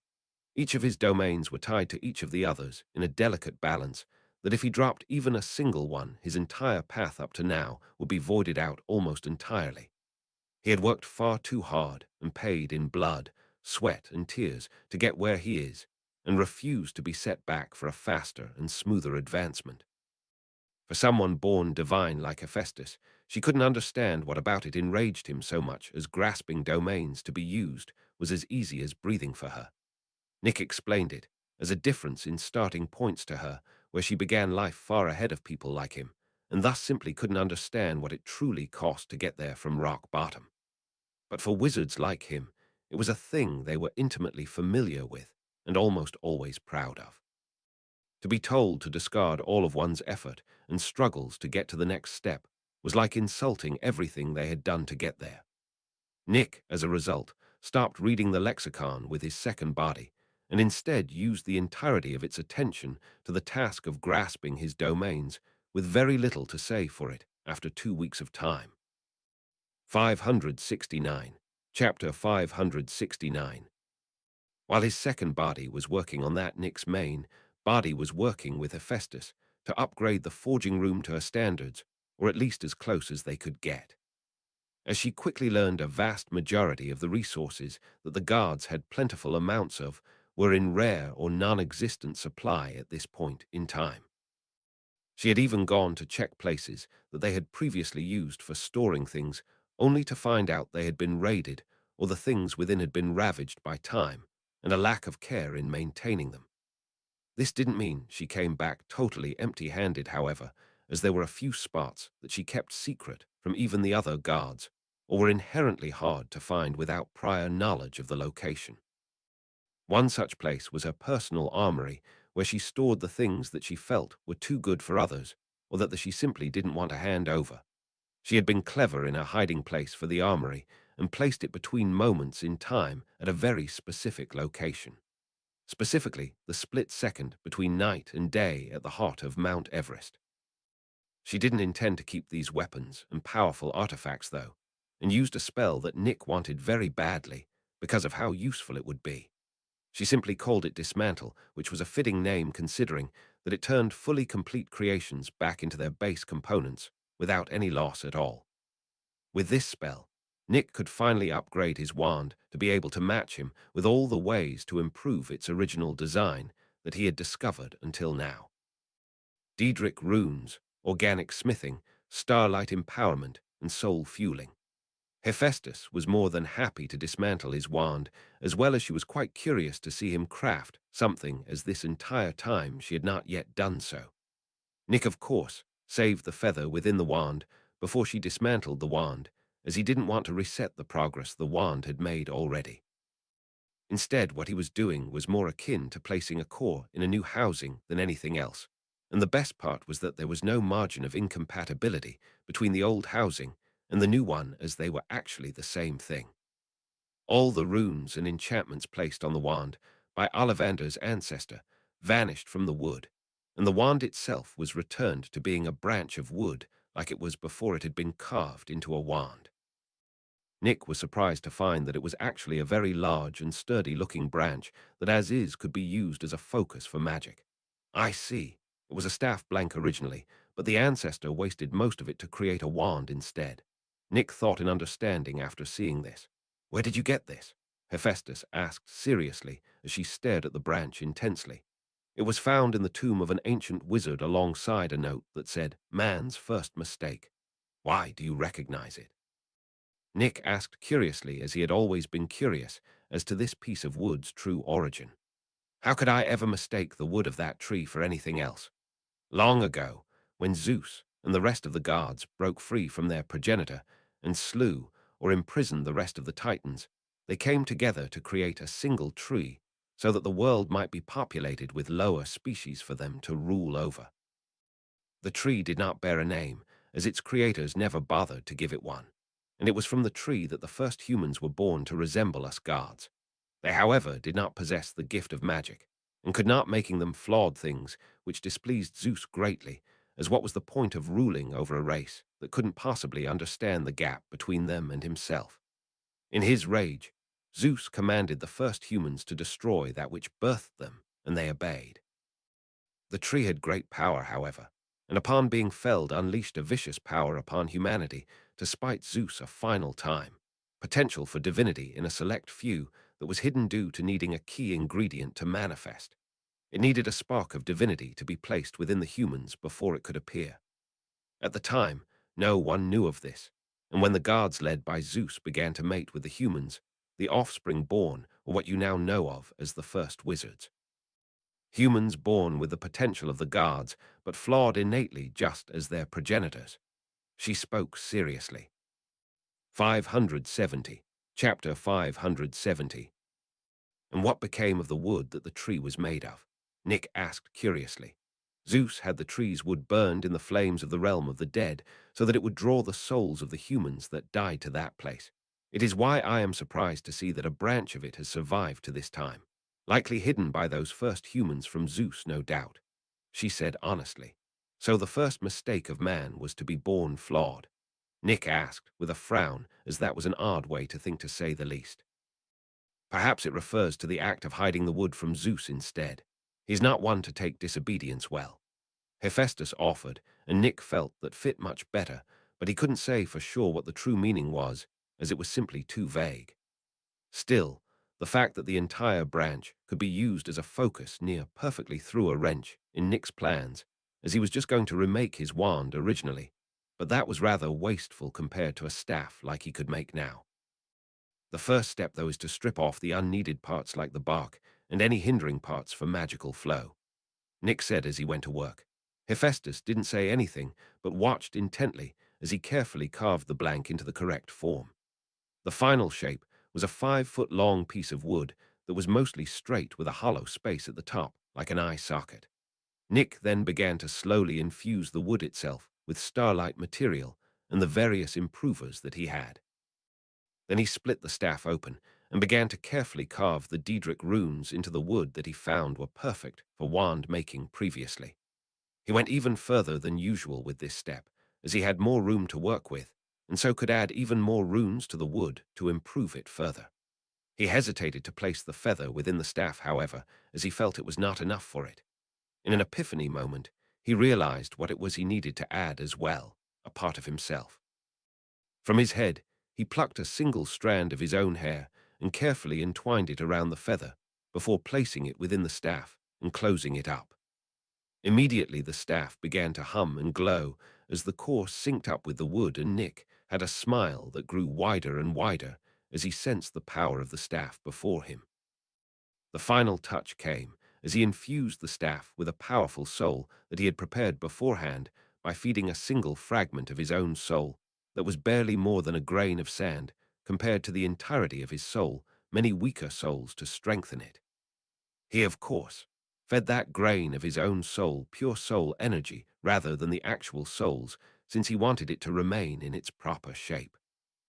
With this, the bond with his wand, now staff, was restored to its full might, and even made much stronger, as the focus could now be considered a true part of his being. Nick had an idea after seeing the eye socket like hole at the top of the staff, and quickly moved to grab the Omni crystal he had never found a use for until now, and carefully slotted it into the hole. To his amazement, the wood of the hole actually grew around and enclosed the crystal, as the crystal itself seemed to stop glowing and turn into a pure clear diamond atop the staff. Nick knew that it wasn't so simple, however, as he could quite literally feel the power rippling off the staff, as it seemed to distort the free ambient mana in the air around it from its mere presence. Reaching out, the staff levitated off the workbench of its own accord and settled in his hand like a perfectly normal piece of wood, without a hint of power leaking out of it. Staff, primordial wood / celestial bird, feather / Daedra hair grade. Divine abilities, avian dominion, unrivaled transfiguration, fire affinity, lightning affinity, water affinity, air affinity, soul affinity, creation affinity, bound Nicholas Ravenclaw, lordly proof, endless growth mythical ability. Diedrich might, summons a dreadful attack on the souls that dare try and steal this artifact. Legendary ability, Lord's Decree. Once a day, the wielder of this artifact may decree something, and at the cost of their own mana make it so. Divine ability, Sagacity, passively empowers all magic cast through this artifact at no extra cost to its wielder. 571. Chapter 571. A divine weapon. I hadn't even thought a Tier 4 capable of creating such a thing, yet there it is. Hephaestus said, with clear awe as she examined the staff in Nick's hands closely. He also agreed with her as well, since he was fairly certain that many of the concepts that had been brought together to create this staff were beyond the reach that any Tier 4 should possess normally. Even the ballad enchantments that he could use were not able to create a divine item at Tier 4, as any normal one simply lacked the mastery and pure power required to do so. With the staff in hand, Nick could even feel his own domains much more clearly, and so he turned his hand and sent the staff to his realm so that his other body could accelerate the process of his transition to Tier 5. After that, the two of them began to dismantle the artifacts that she brought with her for raw materials to upgrade the forge room to her standard. She was not the one who enchanted and created the equipment she previously used, but after having spent centuries working with the stuff, she had long since memorized the enchantments and material composition of the equipment. The furnace, for example, got entirely dismantled while preserving the flames he had for it, as a new one was created that was considerably more powerful and useful. The new one not only allowed the use of all those flames and more, but also allowed for the mixture of flames to empower one's craftsmanship even further. The engravers, molds, and various other pieces of equipment got the same treatment as they overhauled the entire workshop. The final result barely even resembled the room's previous design, which was a little off-putting for Nick, but he knew he would adapt quick enough. Good, now I can begin crafting again, the goddess said, pleased with the state of the area. Nick merely nodded and finally went back to work on the issues regarding the settlement he had been ignoring for a while to focus on the stuff with her and upgrading his crafting equipment. It was mostly mundane stuff like civil disputes or loopholes found in his rules that people have found. Making rules that applied equally to muggles and wizards alike was more challenging than one would assume, as many things that would stop a muggle won't work on a wizard, and the reverse is also true in some cases.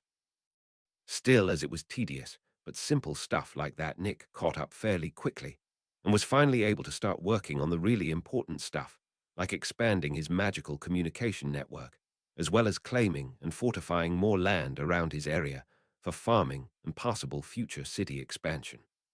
Sad as it was, most of the small towns and villages all over the world had been destroyed by this point in time, so there was a lot of room for expansion and reclamation. The first group of adventurers from the guild he created were also finally finished training and were ready to be sent out into the wilds to record and explore. So far they had only been doing the job of beast culling, so the new freedom to get out there and do new and interesting things was very tempting. These new adventurers were given a special card that Nick created that had a few functions. First was proof of identity, as each of them was bound to the soul of their owner, and thus the guild always knew when a person claiming to be an adventurer was who they said they were. The second was that the cards were connected to a matching one in the guild, so when the adventurer lost their lives, the guild knew about it immediately. The final use of the cards, however, was a point of contention, as they also served as trackers, so the guild could investigate the locations that the adventurers report on or die in. Some people liked the tracking feature, and others abhorred it, so it had mixed reviews. But it was still accepted for the most part due to the fact that it was only ever used by guild personnel who were under contract not to share the information with others outside the circumstances that it was necessary. This meant using the tracking feature to get revenge or to stalk an adventurer simply couldn't happen. Nick made sure that not even legilimency could be used to accomplish such a thing, so anyone with that idea was in for a rude awakening. 572. Chapter 572.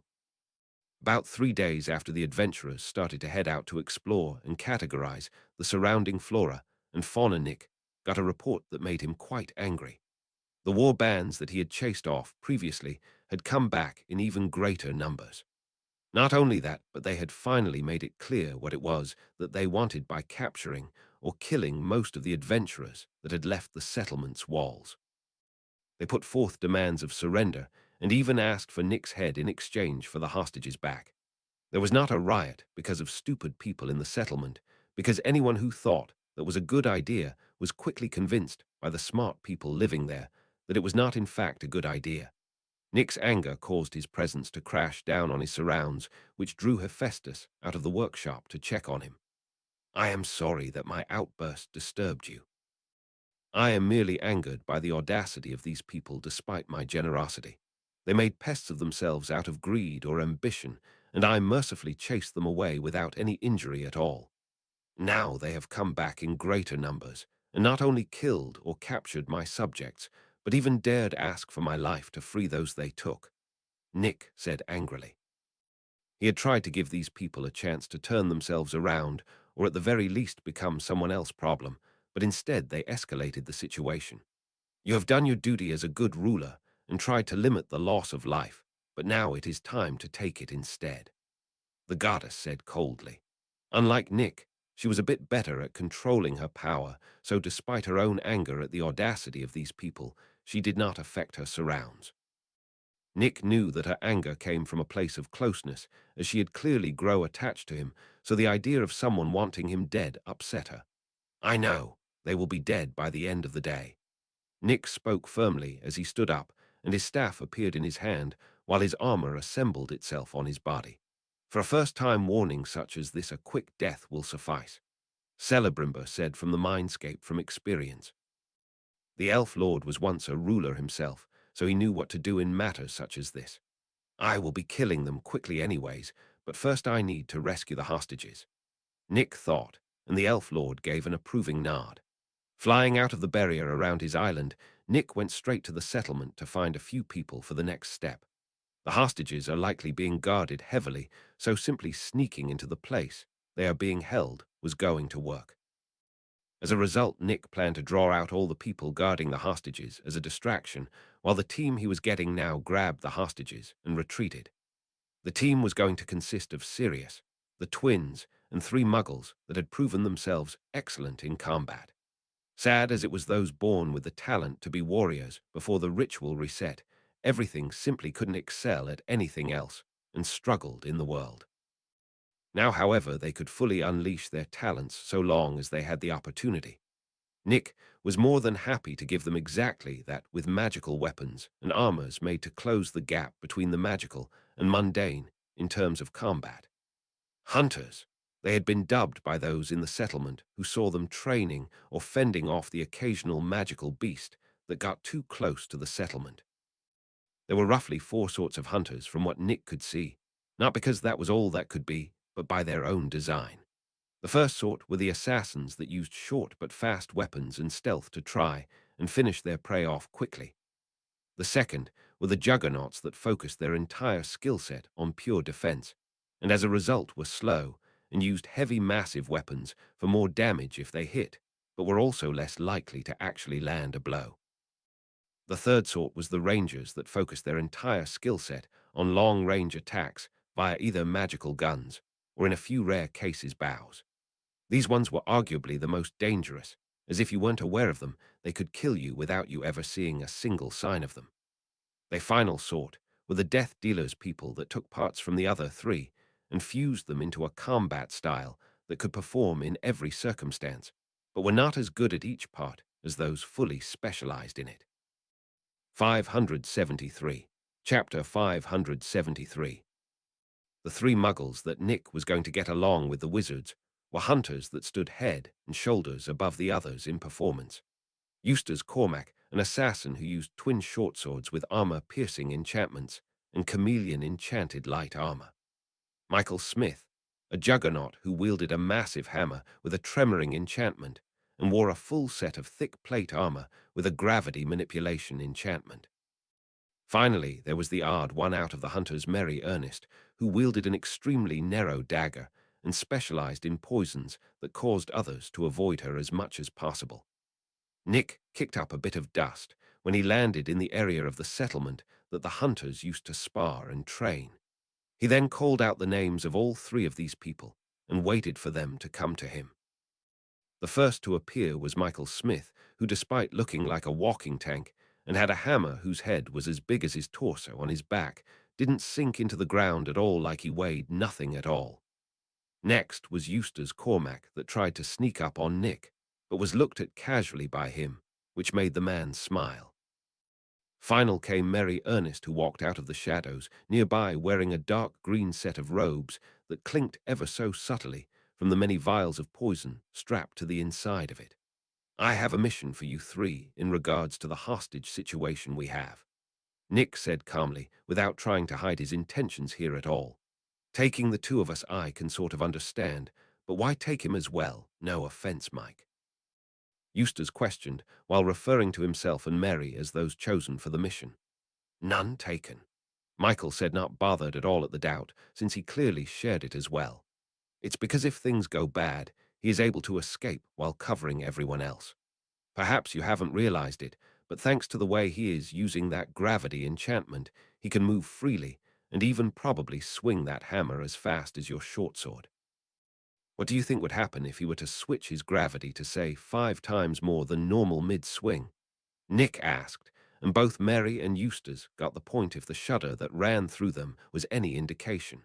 "Suppose I shouldn't be surprised you figured that out given what we know of you," Michael said with a shrug without denying it at all. Nick knew for a fact that that hammer under normal gravity was close to 500 pounds precisely, so multiply that by, say, 5, and you had a bit over a ton moving very fast. Needless to say, anything in that hammer's way was in for a very unpleasant time. Nick was quite happy with the idea, as it held an incredible amount of potential and was the last thing you would want to face in close quarters. Moving on the mission is fairly simple. You three, along with 3 wizards, are going to sneak into the area that the hostages are being held while I distract everyone else there. The guards will be distracted, so if you can silently kill them, do it, as it'll make it easier to extract the hostages. If you are uncomfortable killing humans, you can also knock them out or paralyze them.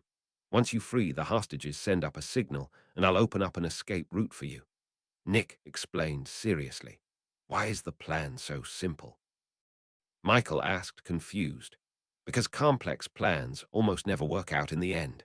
If there are no more questions, we still need to go get the 3 wizards that will be coming with you," Nick said, and after confirming that the 3 of them understood the mission, he turned and started heading to the Adventurers Guild to grab Sirius. The twins' shop was on the way, so he got them before they got to the guild. There were a few people at the guild asking about what was being done for the situation, but when Nick appeared with his group, there was silence.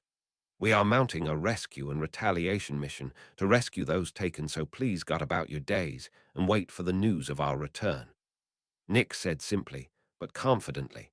It didn't tell them much, but it was enough to soothe their nerves that something was being done to fix the issue. Once Sirius was added to the team, Nick went over the plan again and explained how they would be sneaking in, as well as where the hostages were, thanks to him scrying them as well. 574. Chapter 574. The trick that the team would be using to sneak into the area that held the hostages was by broom under invisibility. It was disturbing how rarely people actually check above them for things, so flying silently over the camps and straight to the hostages was a genuinely good idea. The team, of course, brought extra brooms so that hostages could fly away as well, and waited high up when Nick took the lead to fly towards the warband's camps openly. An alarm went off when he was spotted, and it didn't take long for most of the people to gather up, with 3 people clearly leading them. "So you came to give yourself up then? Why don't you come down here and let us take those wonderful things you have on you nice and easy? Unless you don't care about the hostages, that is," one of the leaders said.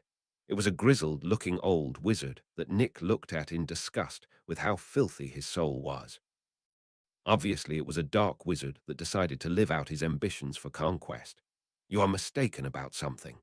I am not here to surrender, but to stomp out a pest that doesn't appreciate the mercy I gave them last time," Nick said coldly. He then raised his staff, and the space around the area was locked down, preventing any form of escape.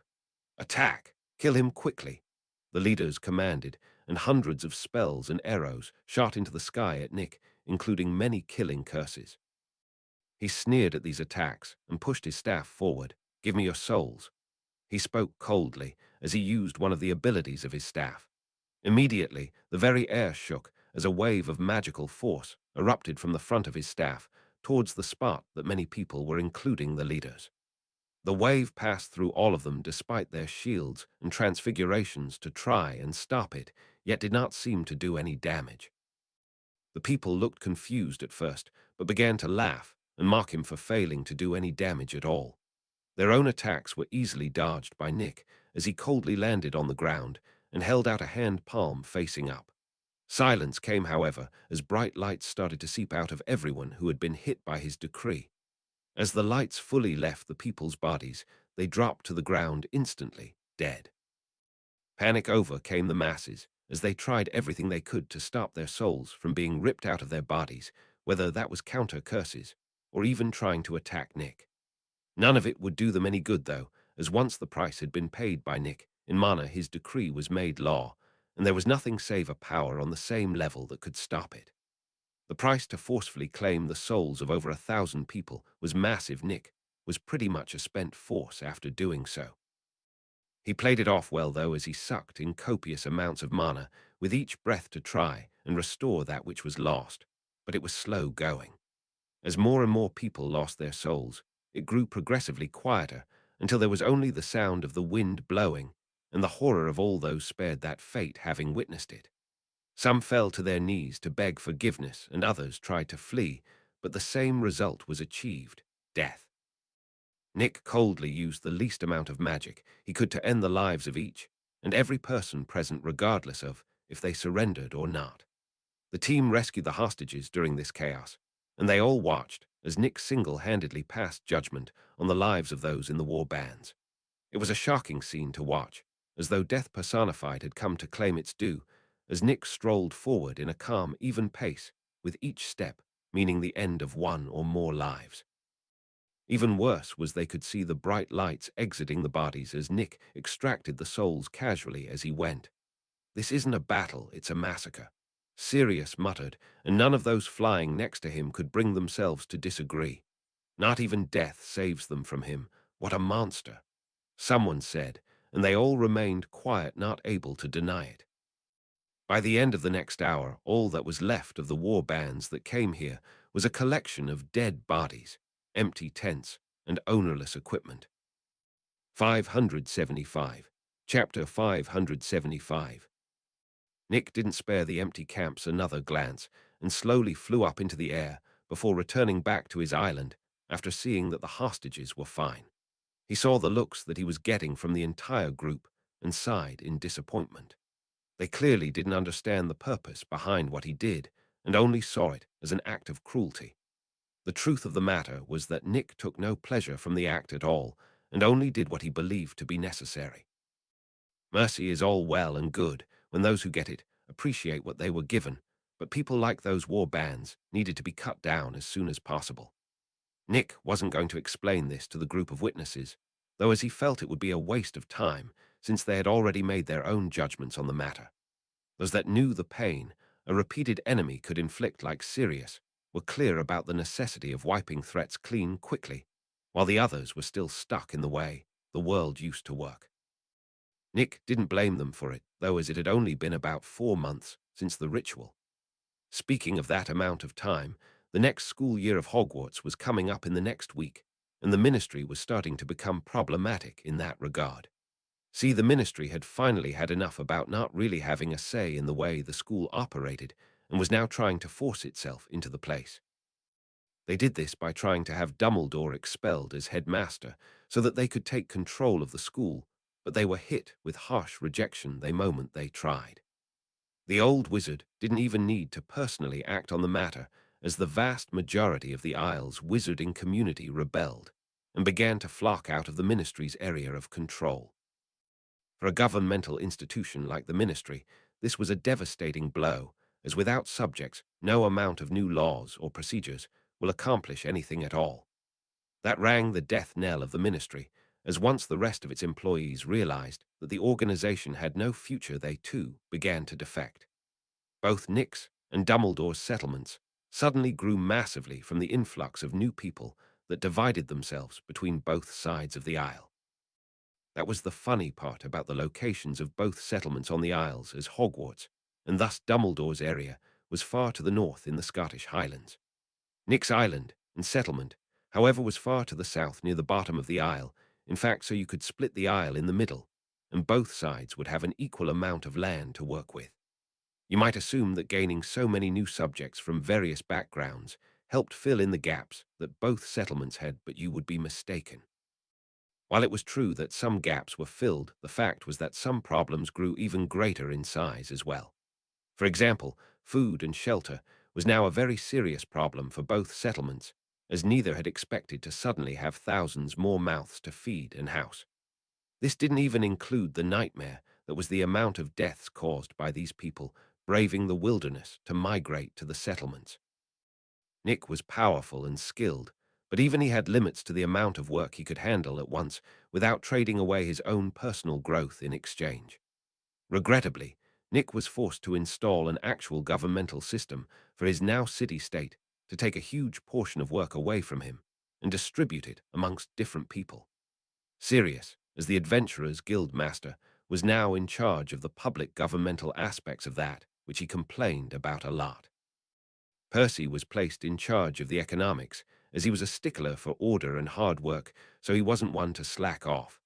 A couple of muggles had governmental positions as well that covered the food and miscellaneous parts that popped up. Nick, of course, was the head of this government, but he didn't have absolute authority anymore, which freed up a considerable amount of his time. Thanks to most problems no longer requiring him to spend time thinking about and implementing solutions for them, he was able to focus both of his body's time on grasping his domains rather than having one constantly working on the settlement. He also vastly accelerated the speed of his communication, towers construction, and implementation. At the end of September, Nick's communication bracelets had a range covering about a quarter of the entire Isle, and it was still expanding. 576. Chapter 576. To be more accurate, Nick had created an almost straight line of signal towers from his territory all the way to Hogwarts, so that he could finally have a fast method to communicate with Dumbledore. Sending letters was fine before, but it took too long normally, as even an emergency owl took several hours to arrive, from only half the Isle away, much less the whole thing. In that amount of time, whatever the issue was might have already been solved, and thus no long need to request aid. This new method, however, was considerably faster, as there was only at most a few minutes' delay from the time the message was sent to when it was received from the other side of the Isle. It wasn't as fast as phones or anything like that, but it was still leagues better than using owls to send letters. There had also been a change in the realm that Nick hadn't expected so soon, but was a welcome thing in the form of a soul forming in the waters of the realm. The first true Daedra to be born into this world, and it was an interesting one.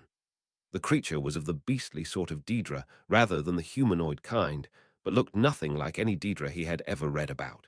It had a narrow serpentine body that had feathers instead of scales and 6 stumpy but strong-looking legs to carry it. The head was that of an eagle's, but had a black, jagged beak and a single spiraling horn atop it. The long tail of the Daedra was also like that of a manticore or scorpion and curled behind it. The entire creature was a dull red color and definitely not pleasant to look at. Nick couldn't really complain, though, as all Daedric creatures tended to have malicious appearances regardless of which realm they hail from. After wading out of the realm's waters, the creature absent-mindedly walked about without any real purpose at all. To be expected, I suppose, since it is the first of its kind and lacks any outside stimulus. Nick thought as he watched the creature for a while. After growing bored of watching it behave in a pointless manner, Nick introduced a variable to test the creature's reaction in the form of a transfigured pig from the ground itself. There was an immediate response, as the creature directly and viciously attacked the transfiguration, stabbing it with its tail and ripping open its belly with its beak. After the transfiguration ended, the creature got angry at the disappearance of its prey and started to attack its surroundings in a reckless manner. This thing definitely fits the Daedric way of doing things all right, so violent and easily angered. Nick thought in amusement before having his other body appear before the creature to see how it would react. The creature froze the moment Nick arrived in front of it and even directly cowered in submission. To be expected, even for a new Daedra like yourself, hierarchy is ingrained in your very essence. You may leave. Nick spoke calmly and dismissed the creature that hurriedly scurried away, instinctively understanding what he had said. All Daedra, even the beasts like that one, were fairly intelligent, so Nick wasn't surprised that it obeyed his command. As far as that Daedra was concerned, he was a god and should not be disobeyed. Looking over at the waters of his realm, Nick wondered when a true Dremora would be born, so he could see what to expect of most of the rest. It was a matter of chance, really, so there was honestly no way to know for sure until it happened. A bit of a misunderstanding that many in Nirn had was that the waters of oblivion were constantly churning out new Daedra at all times, but the truth was that most of those were the same Daedra, having needed to reconstitute themselves after getting killed. True new Daedra were actually very rare, and one would be lucky to witness a single such event in a decade.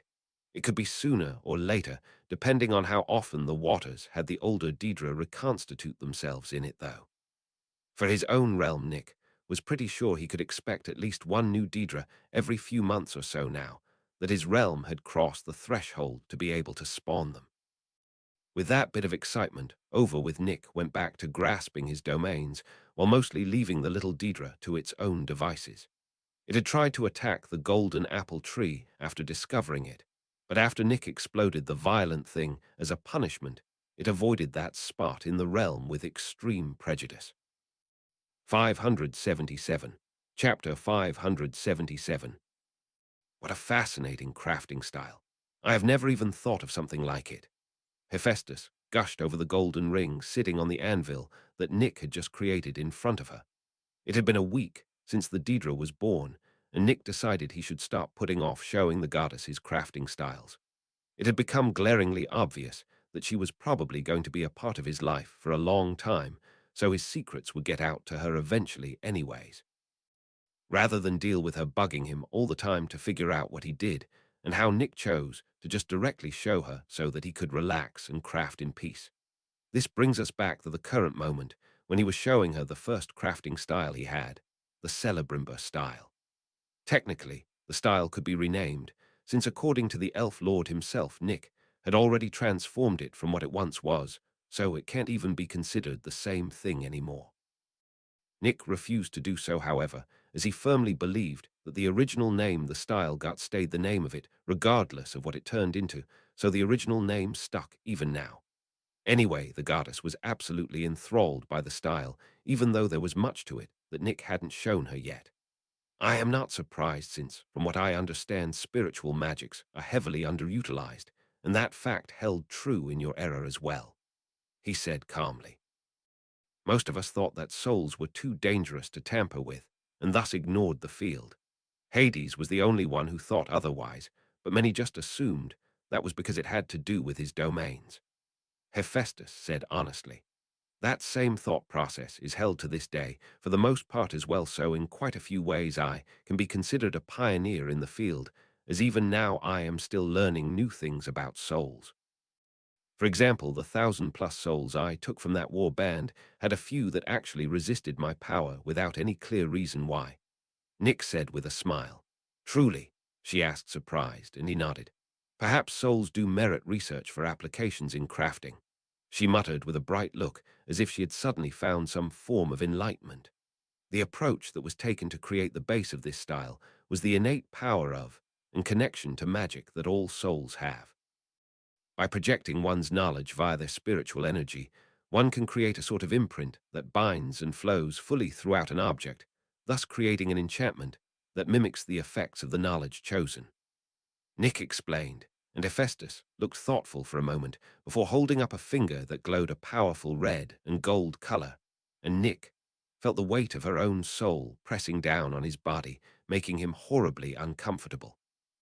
She then pressed her finger onto the ring on the anvil, and Nick threw up a shield immediately to cover them as the ring exploded from conflicting energies and the overloading of them. Hephaestus frowned at this. Why did it detonate? She asked, confused, since she followed what he said to the letter. I should have explained a few rules that need to be understood first. To be fair, I wasn't expecting you to figure out the basics after a simple explanation, though, Nick said with a sigh. He then explained the rules that came with the crafting style, such as finished enchantments being unable to be added to, as well as how the enchantment has to be eased into the item, rather than shoved in all at once, as it will damage the item or outright destroy it if it wasn't strong enough. There were a few more rules as well that he explained that had to do with the organic material enchantments, as well as the few things he has discovered about the style outside of crafting, like the soul sense.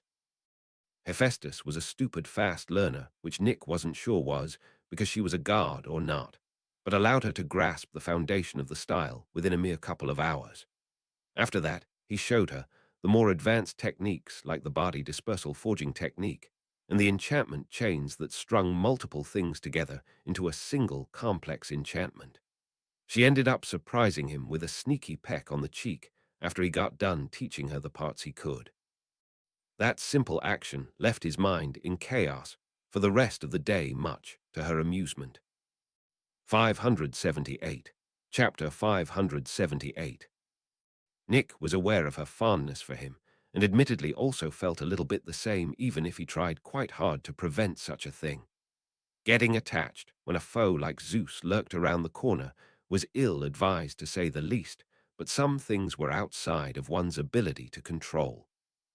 Ignoring the troublesome emotions he was developing, Nick had chosen to start the goddess on the Celebrimber style rather than the Twilight style like Luca's, because unlike his assistant, she definitely had the control needed to safely pick up the art.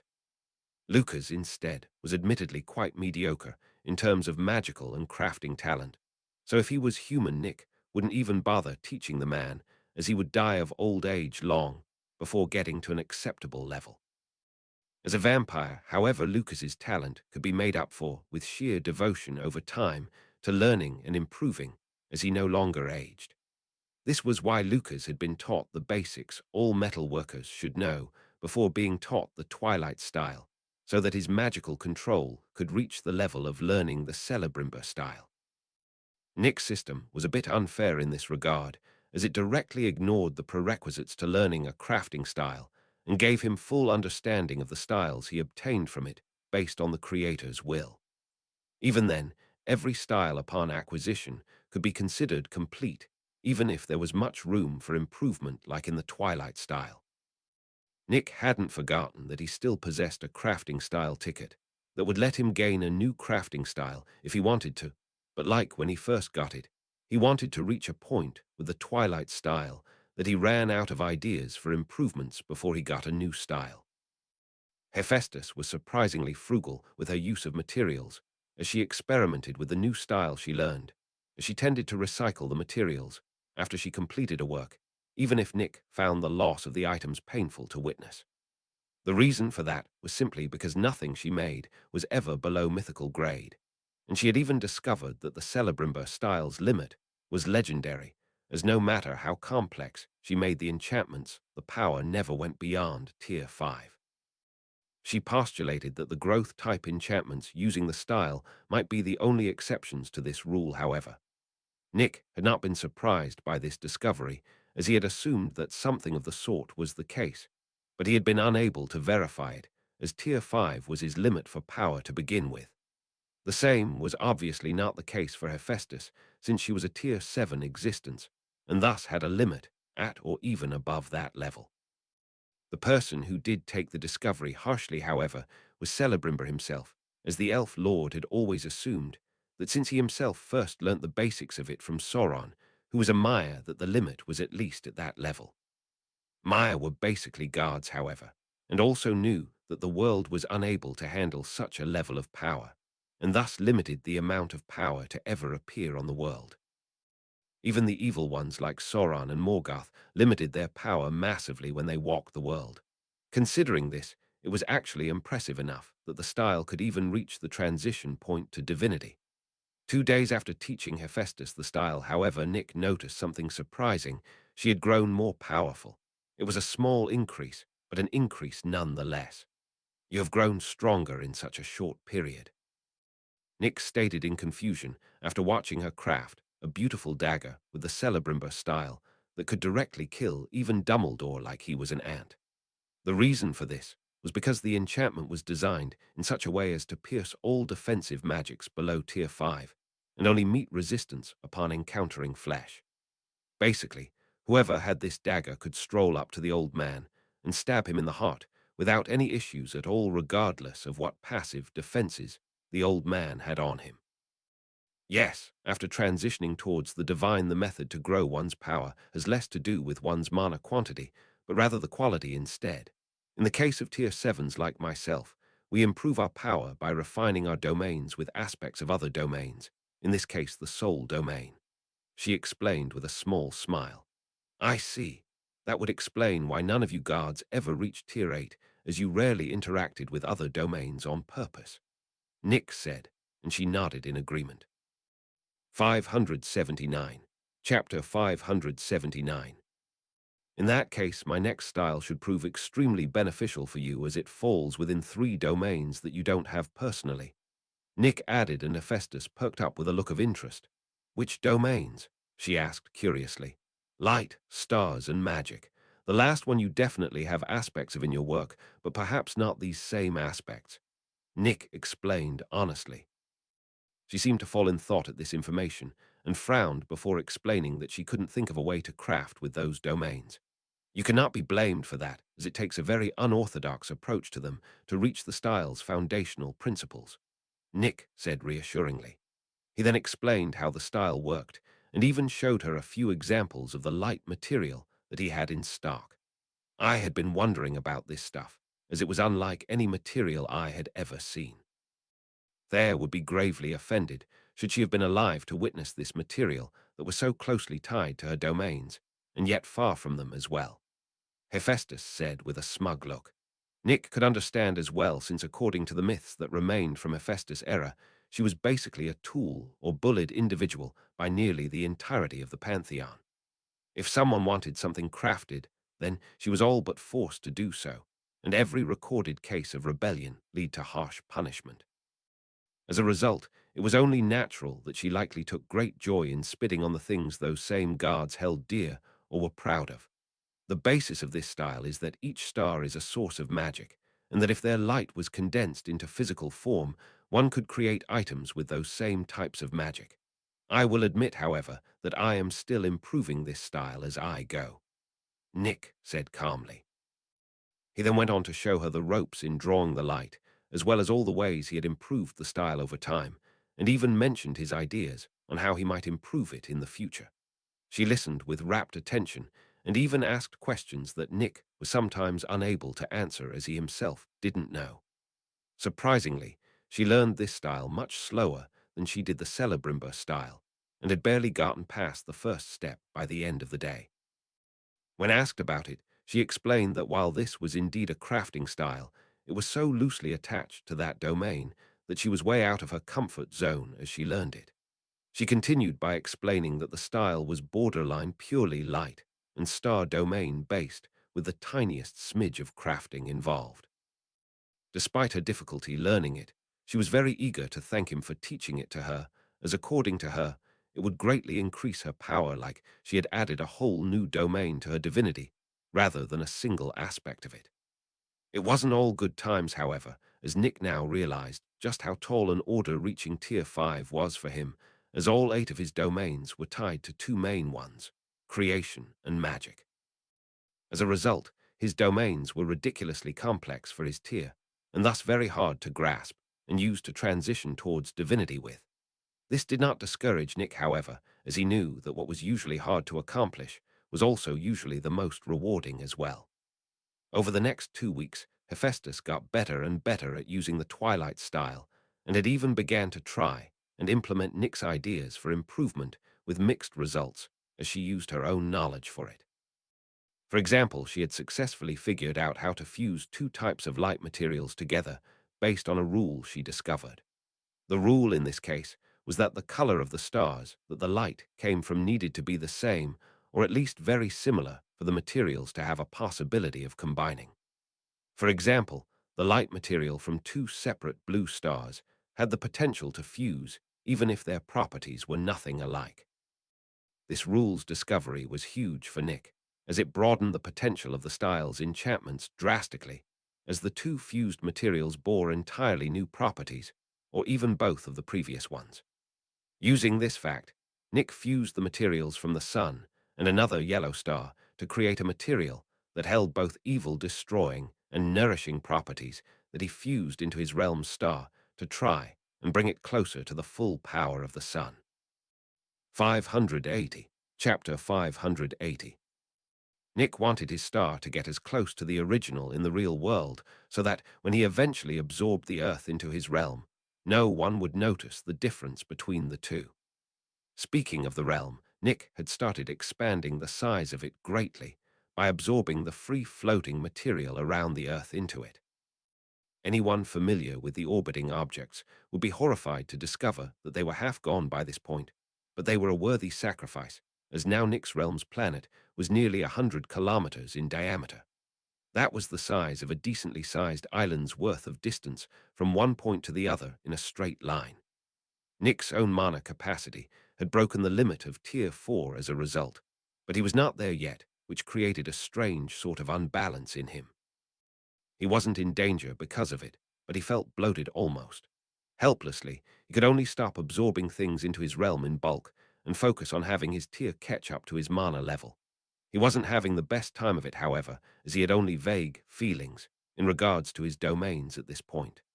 It was fast as far as Hephaestus was concerned, but for Nick it wasn't fast enough, as Zeus's return drew ever closer and Nick had hoped to be at least tier 6 by the time it arrived. Obviously, Nick was now clear that that was an unreasonable goal, and instead set his short-term goal on reaching the peak of Tier 5 instead.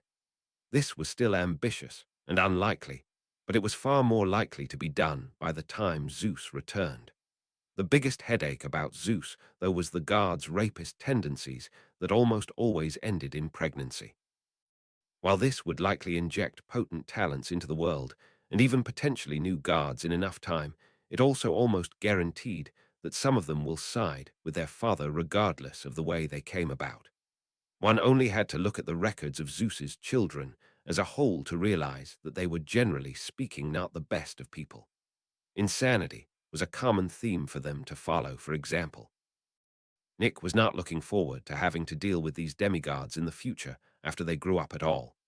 He couldn't even kill them early either, as until they grow up enough to understand right from wrong they were innocent, and Nick avoided killing such things as much as possible. It was the argument about killing a baby Hitler, just reskinned for a different individual. Shaking his head to remove these troublesome, thought Nick focused on the foggy wisps of his domain that existed within his own mana. They were like the different wavelengths of light within the mana, and he had to diffuse them in order to fully grasp them before converting a portion of his mana into them. This was a deeply personal matter, so Hephaestus could do nothing to help him besides cheer for him. She did this with random hugs and the occasional sneaky peck on the cheek when she thought she could get away with it. As much as he tried to ignore it, these acts of affection were pleasant and left him in a generally better mood than normally. The goddess knew her limits, though, and didn't press the matter further than that, or even ask him to make it official in some regard. In an interesting twist, Lupin and Helena had made their own relationship public, and even jointly taught defense against the dark arts now. They were engaged and set to wed in 4 months, which came with heavily mixed views. More than a few people found it disgusting that a ghost and a mortal would get romantically involved in each other, while there were also arguments about the age factor. Nick scoffed at those, as wizards easily lived hundreds of years if they were lucky, so once they hit at least an appropriate age for sexual activities, such as 15 or 16, the rest of the time difference became irrelevant. Obviously, that was different in the case of muggles, that at most got a century to live, unless a wizard unnaturally lengthened their lives. For muggles, getting involved with someone so much younger and shorter lived than yourself was cruel to both parties. In the end, you would always be left with the pain of their passing and the knowledge that their entire life was little more than a blink of an eye to your own. That doesn't even consider how a muggle might be affected by their own body withering and decaying, while you remained the same for the most part. 581. Chapter 581. This wasn't referring to their physical state, but rather their mental one, as save, for very specific cases most muggles would grow bitter and angry about it as time went on. The really cruel part with Helena and Lupin's situation, though, was that unless Lupin becomes a ghost himself, he too will have a similar experience. Nick wasn't sure if Helena had thought about this before shacking up with the man, but either way they would find out in time. Another interesting piece of news was that the merfolk had evolved after the ritual without anyone knowing and had shown themselves again in a less than pleasant manner. The ones in the Black Lake were still as peaceful as usual, but those that lived at sea had rebelled against wizarding oppression with a vengeance. As a collective, their power had skyrocketed, and after learning about it, Nick was pretty sure that it was the seal they had in their bloodline being released. He wasn't sure, though, so he took a trip to the Black Lake to confirm his suspicions. What he found was that not only was he correct, but he had also greatly underestimated how badly the seal was suppressing their power. Tier 2 was where they were forcefully stuck at before, but as a collective, they had all advanced 2 tiers straight to 4 without any exceptions at all by this point. Thankfully, they only knew water manipulation magic, so they weren't as dangerous as a Tier 4 wizard unless a group of them attacked you.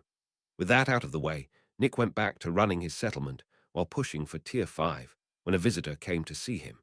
If his senses didn't say otherwise, Nick could have almost swore that he didn't know the person sitting across from him. "Is this what you actually look like, or a disguise?" Nick asked the tall, lean man with long brown hair and a calm, gentle smile. "The stone extends my wife and I's life via pure life force, so we're not suffering mana deficiency. We are naturally at our peaks in appearance," Flammel said casually. "I see. I take it that the situation is relatively stable on your side of the pond. If you have the time to come see me then," Nick asked after accepting the alchemist's answer. "We still have a few problems, but for the most part things have calmed down. That is one of the reasons I am here, in fact. Unlike your own ministry, the French ministry did not implode with this New World Order, and so I have been sent as an ambassador to the 2 sovereigns of the Isles, which of course refers to you and Albus," Flammel said with a chuckle. Nick shrugged. Dumbledore was already posed to take charge once the ritual was completed, but it was quite a surprise when people flocked to me for shelter instead, he said honestly.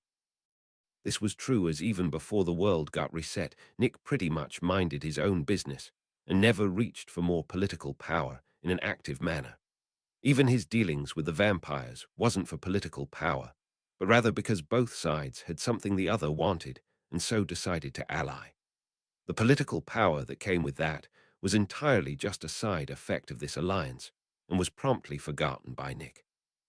No way did he ever say that he was seeking to rule over the masses or anything like that, yet people sought him out for shelter nonetheless, so he stepped up to the challenge. "I know, but I must say you have done remarkable well for not wanting the position. In fact, in my own country, many consider both you and Albus the kings of this land now.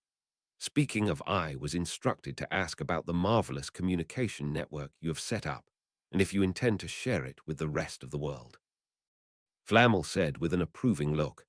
"I don't mind sharing it, but as it stands right now, there is not much point, as the range of each tower is frankly abysmal. It might help a bit to have, but it is not strictly speaking necessary, since the owl system still functions well enough," Nick said honestly. "That is true, but it is actually the Muggle side of things that want it the most. They seem to hope that they can go back to the way things used to be before the ritual, but we both know that to be a foolish idea," Flammel said with a scoff. Nick nodded. "I can't even begin to tell you how many of the Muggles here in the Isles alone have sent me requests to create a magical variant of a car.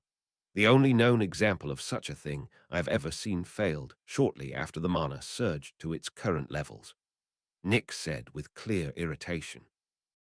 582. Chapter 582.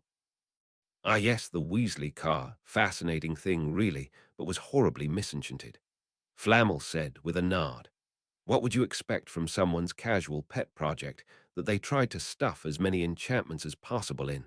Arthur Weasley never intended to make a functioning magical car to begin with, but rather sought to satisfy his own curiosity with the thing. Nick said with chuckle. The core mechanics of the car was no different from any other, but had enchantments layered on its frame and body, which meant that after the mana surged, most of the mechanical parts simply stopped working. The car became decoration for the most part, as it simply couldn't function anymore. While it's true that I could make a form of magical transportation similar to a car, why would I? What would be the point of me doing such a thing?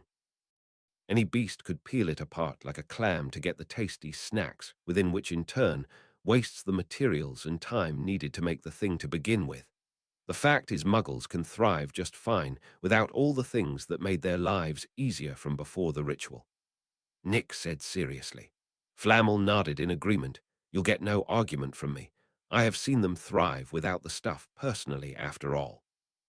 Though helping replace the medical equipment they lost would be for the best to keep them healthy in the long run. He said helpfully. He had a good point, and Nick could somewhat agree that the hit to the medical advancement of the Muggles was going to drastically lower their lifespans if it wasn't fixed to a degree. Some things weren't needed, since the wizarding world had long since figured out how to treat and cure most forms of illness, but other things like cheap painkillers and a few choice illnesses were still troublesome. Dragon Parks, for example, had a cure but still hadn't been eradicated quite yet, and was especially dangerous for muggles. There were a few others, but the main thing to consider was all the super-boosted viruses and magical afflictions that will be popping up that wouldn't have a cure. I will have to consider looking into that, but for now I am focusing on trying to reach Tier 5 to prepare for what is to come. Nick said honestly. Albus did mention that you said an enemy of great power would be coming eventually, but he was unaware of the nature of this foe. I had assumed that you have solved that problem already after sensing the being you are housing upon my arrival. It appears I was mistaken, however. Flamel said seriously. That Nick said, motioning to where Hephaestus was eavesdropping from, is Hephaestus. And yes, I do, in fact, mean that Hephaestus. The enemy coming is none other than Zeus himself, so as you may understand, we are not ready for him at all. You and your wife are likely to be the most in danger upon his arrival, as he will no doubt try and bring the most powerful on the planet under him, with perhaps the exception of myself, who he will almost definitely try and kill. Nick said honestly. Flamel looked reluctant to believe him, which was totally fair given the nature of the information itself. You will forgive me if I find it hard to accept that not only were the guards real, but even that one of them is living with you. This being certainly feels powerful, but not divine by any means. The old alchemist said seriously. That is because she is suppressing her presence in order to not disturb the work here within this manner. I can ask her to stop if you would prefer. Nick offered, and Flamel slowly nodded. You can stop eavesdropping on a conversation that you can't understand and come in, you know. Nick spoke to the goddess, who entered the room moments later with an embarrassed look. I was under the impression that Hephaestus was a male deity, Flamel said questioningly. That was Zeus's doing, actually. Something about feeling like fate was cheating him, since the metal and creation domains were considered male in nature, yet obviously she is not. Nick said with a shrug. Turning to the goddess, Nick spoke again. My friend here didn't believe me when I told him who you were. Could you be a dear and let him experience your full power? A short moment ought to do. Nick requested, and she nodded before a vast and oppressive feeling fell over the entire island and beyond for an instant before vanishing just as quickly. That should serve as sufficient proof of my claims, no? Nick asked with a smirk as Flamel looked horrified at Hephaestus. 583. Chapter 583. Flamel took a few moments to calm down, and even then he looked at Hephaestus warily. To be fair, she really did seem harmless most of the time, so it could be quite the shock to feel that the exact opposite was the case. While I am not entirely certain as to the difference in power between them, I imagine Zeus is even more powerful than she is, though that may change in time. Nick said, getting back on topic. How exactly do you intend to face such a foe? Because from my perspective, even I would be helpless in the face of such power. Flammel asked with a concerned look. I will be stalling for time, of course. Unless I am so unlucky as to be the first person that Zeus comes to after restoring his previous power, I will be warned and have time to hide myself away so I can accumulate power. It is admittedly a pathetic plan, but in this regard I am helpless, as the gap in our power is simply too vast at the moment. You and your wife should also attempt to reach Tier 6 during this time, as I imagine you have converted most of your mana to your domains, correct? Nick asked after explaining his plan. We have indeed done so after the world became as it is now. For us, I imagine it was easier than normal, as we have had centuries to accumulate knowledge and mastery over our domains, which sped up the conversion greatly. Flammel admitted freely. Nick nodded in understanding, as it made sense considering how the process worked. In a manner of speaking, the Flammels were overqualified to be Tier 5s, so naturally, when the mana levels reached a point capable of sustaining them, their growth towards Tier 6 could be considered meteorically fast. Nick wasn't quite sure what the difference between Tiers 5 and 6, whereas Hephaestus said that he would naturally come to know that when he reached Tier 6 in a vague manner. He wasn't sure if she was messing with him or legitimately couldn't explain it for some reason, but he didn't press the matter as he still wasn't even Tier 5 yet. If you do get to Tier 6 before Zeus returns, you should be able to escape from him at that point, though I am not entirely certain on that. Nick said seriously. That is reassuring to hear, though I am curious as to how exactly you came to house a goddess to begin with, the old alchemist said curiously. Nick told him about the Slytherin library and the strange metal golems that the founder encountered and then sealed off in Iceland. He also told him about the ancient ruin and the seal that Hephaestus was in that had a Tier 5 dragon guarding it. Nick, of course, made sure to leave out the fact that the ruin didn't belong to a human, or that the dragon was actually a Dwemer who miscalculated something when fusing their essence with an unborn dragon's and got consumed by it rather than being the one consuming. Speaking of that dragon, Nick had moved it to the lava area that the rest of its kind had been relocated to shortly before the ritual was completed. This had resulted in the creature being uncomfortable for a few days due to the lack of mana, but otherwise nearly unaffected. The reason for this was simply because Nick was afraid that the dragon would be killed by the guard in the seal after they woke up. After actually coming to know Hephaestus, though he had to admit that this was pretty far from the truth, as she would likely feel bad about taking the energy back after she woke up, since the dragon had clearly evolved to live in that molten metal. Not bad enough to refuse to do so, but at least bad enough that she would spare the thing even if it attacked her. This language is strange. Hephaestus interrupted the explanation to say in the French that Nick was speaking. Did you just reverse engineer a language by listening to our conversation? Flammel asked, flabbergasted. She probably did, considering she went through my entire library in a few days, despite almost none of it being in her language. Nick said, not surprised at all. It was annoying to break down each word and recognize the root of it before moving forward from there. The goddess said honestly, in response to the old alchemist's question, I am humbled by your speed, as it takes me many months and even years to accomplish a similar feat. Flammel said honestly. 584. Chapter 584. Your mind will grow much more efficient after reaching Tier 6, so what I did is not considered impressive by most standards. The goddess said, with a shake of her head, to disagree with the alchemist's praise. Ah, I see. At least I now have something to look forward to when I reach that point. Flammel said, showcasing his adaptability to a rapidly changing scenario. The man went on to ask Hephaestus a great many questions to sate his curiosity before finally leaving.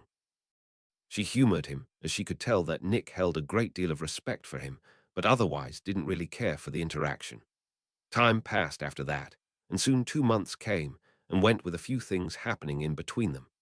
The first was that Harry and Ginny officially started dating, which everyone who knew them thought it was about time. After the ball last year, those two had been awkwardly dancing about the topic, unwilling to be the first to make a move on the other. Another thing that happened was that a civil war had broken out between the Muggles and Wizards of America after the tension between both sides was finally ignited after the Muggle hate group known as the Ku Klux Klan killed a group of Mediwitches that came to a town to render aid. This resulted in fierce retaliation from the Wizards against those responsible, and eventually, this matter spilled out with the truth being ignored as the people in the country took a them or us mentality. The ugliness of humanity showed its fangs in this matter, as even without guns and bombs, things got brutal with the Muggles going as far as killing innocent children via the old methods that the witch hunters used long ago. The population of Obscurials, which had been almost entirely abolished, thanks to the isolationist actions of the American ministry, exploded. This only made things worse, unfortunately, as now there was Muggle propaganda, using the destruction that the unleashed Obscuruses caused as evidence of Wizards' evil natures. Nick and Dumbledore both sent aid to the American Wizards, but it proved to only barely improve the situation. Another thing that had occurred during this time was that Dumbledore finally took the step into the Animagus ritual to become a phoenix. Then he immediately underwent nirvana, as his new form was that of an old bird. Thankfully, the old wizard had survived the process and been reborn from his own ashes, and was now back to the prime of his life, but hadn't lost any of his previous skill or power at all. Few noticed it, but his mind was not as sharp as it was when he was younger, but after his rebirth, his mind was crystal clear, and the difference was night and day. Ironically, Dumbledore had also been stopped from entering Tier 5 himself because of his rebirth, adding a new domain to him, life. The man didn't complain about it, though, as he actually considered it a blessing instead, as life and death magics were horribly difficult to grasp without an affinity for them, which he now had. One might consider life magic to be the same as medical magic, but that was quite far from the truth. While healing was a property of life magic, it was only a small part of it, much like living itself. Healing, aging, growth, wisdom, and experience were all concepts held within the domain of life, making it a deep and broad topic. Nick himself likely would have gained the domain had he not cast off his mortality before undergoing the Animagus ritual. Still, Dumbledore returning to his prime was a widely celebrated subject in the Isles amongst the wizards there, and even the Muggles who needed to be filled in on why it was such a big deal got in on it. There was a slight problem in the form of the magical beast version of the ritual now being made public knowledge, as Dumbledore needed to explain how he suddenly got decades younger. The man, of course, asked Nick for permission first, as per the deal they made so long ago. Finally, at the end of November, Nick managed to cross over into Tier 5 himself.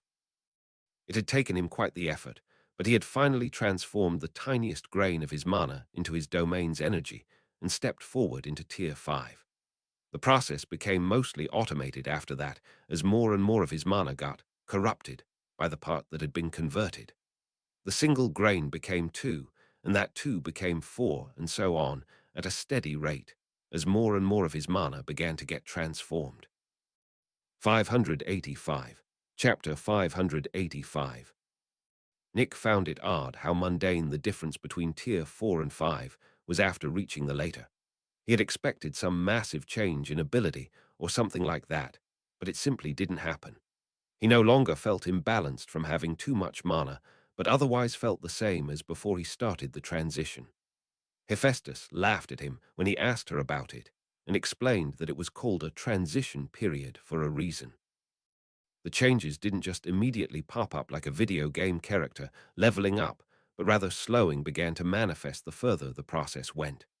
Nick understood, but was still left feeling a little ripped off, as he had been expecting instant gains like when he reached Tier 4. Ah, well, at least I can get back to memorizing the knowledge held in the lexicon, finally, he thought as he retrieved the staff from his other body in the realm. His main body would see more use out of it, anyways now that he didn't need to focus on grasping his domains anymore. In a manner of speaking, the staff was an extension of his very being, and as such could be considered a separate body of his, even if that wasn't actually true. While his body in the realm focused on the lexicon, Nick's main body went back to collecting the orbiting materials around the Earth again, and feeding them into his realm, which in turn grew his power further. After another month of this status quo, a major change came to the world, as Hestia showed herself in America as she forcefully put a stop to the war there and took over the whole area. Apparently, she had sealed herself there alongside her eternal flame in what became known as Yellowstone National Park. There had been a battle between the Muggles and wizards there right as she awoke due to some resource they both wanted or something like that, and so she captured both sides and used them to learn English before getting a rough history lesson from both sides. She was pissed after learning about how the war got started and directly exerted her unstoppable power to bring both sides to heel under her. Oh yeah, she's definitely Zeus's sister all right. Nick thought after hearing how she took over all of North America by force. While from a mythology standpoint Hestia's role was to tend the hearth of Olympus on Zeus's orders, Hephaestus told a different tale. Hestia was the oldest of the gods, and one of the strongest in fact, as her domains were sacrifice, fire, and home or hearth. Hestia was the only god who willingly gave up on nearly all worldly pleasures as a sacrifice to her domains.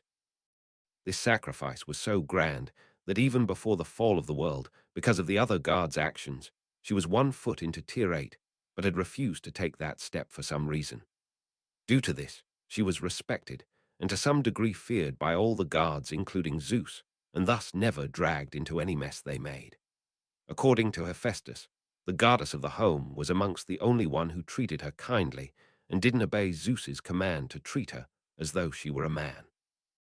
As a result, it came as little surprise that Hephaestus left the island immediately after learning of the other goddess's return. She was so eager to see her favorite aunt that she even ruined a piece she was working on in a hurry to leave. Nick did not go with her, however, as he was hesitant to deal with Hestia after finding no mention of the goddess rendering aid against Zeus. In fact, Nick had a sneaking suspicion that the goddess couldn't lend aid in this regard due to her sacrificing that ability to her domains. She could act in the war between both sides before likely, because the war was devastating many homes in the process, but the conflict between Zeus and Nick was bound to be a more private sort of conflict. Still, with her return, Nick turned up his vigilance level to 11, as this meant that it likely wouldn't be long before Zeus also showed up. Strangely, though the one who set all of this in motion was nowhere to be found, as he had not taken charge of any people nor made so much as a peep. It was as though Grindelwald had entirely left the world after completing his plan. It had more than just Nick confused, as many of those in charge wondered what the Dark Lord had planned. 586. Chapter 586. Pav Grindelwald. I admit that it pained me to witness the sheer amount of life lost because of my actions after I completed the first part of my plan. The world transformed, and with it came a great deal of growing pains as the people on it needed to adapt and come to terms with their new reality. As I predicted, there were a few who took charge and helped their part of the world in this regard, with the English Isle getting particularly lucky due to the presence of 2 archmages there. I did not get off scot-free from the dark acts that fueled my ritual, as I had been branded by the resentment of thousands of souls the moment of its completion. My magic wasn't gone, but under such a heavy amount of suppression from this self-imposed curse that I may as well be Muggle. It was ironic that despite my distaste for them, I now had to live like one. My followers were in the process of searching for a cure for my condition, but I knew that it was impossible for them, as I had long since known about this result. There were only 2 beings on this planet capable of lifting this curse from me, and neither would do so. The first, because they, like myself, would understand that this was my just deserts, and that I deserved it. The second, however, was a being I once thought that gathering 3 artifacts would allow me to be the master of. How naive I used to be. Hades, or Death, as he introduced himself throughout history, was a god, and those 3 artifacts were nothing more than items that the Peverils crafted from the knowledge they received from him. The 3 brothers had somehow contacted him and asked for knowledge from the god, who agreed for some inexplicable reason. Antioch learned of veritology, and using that knowledge created the supreme wand that grew more powerful with each user, and thus made its user more powerful than any other.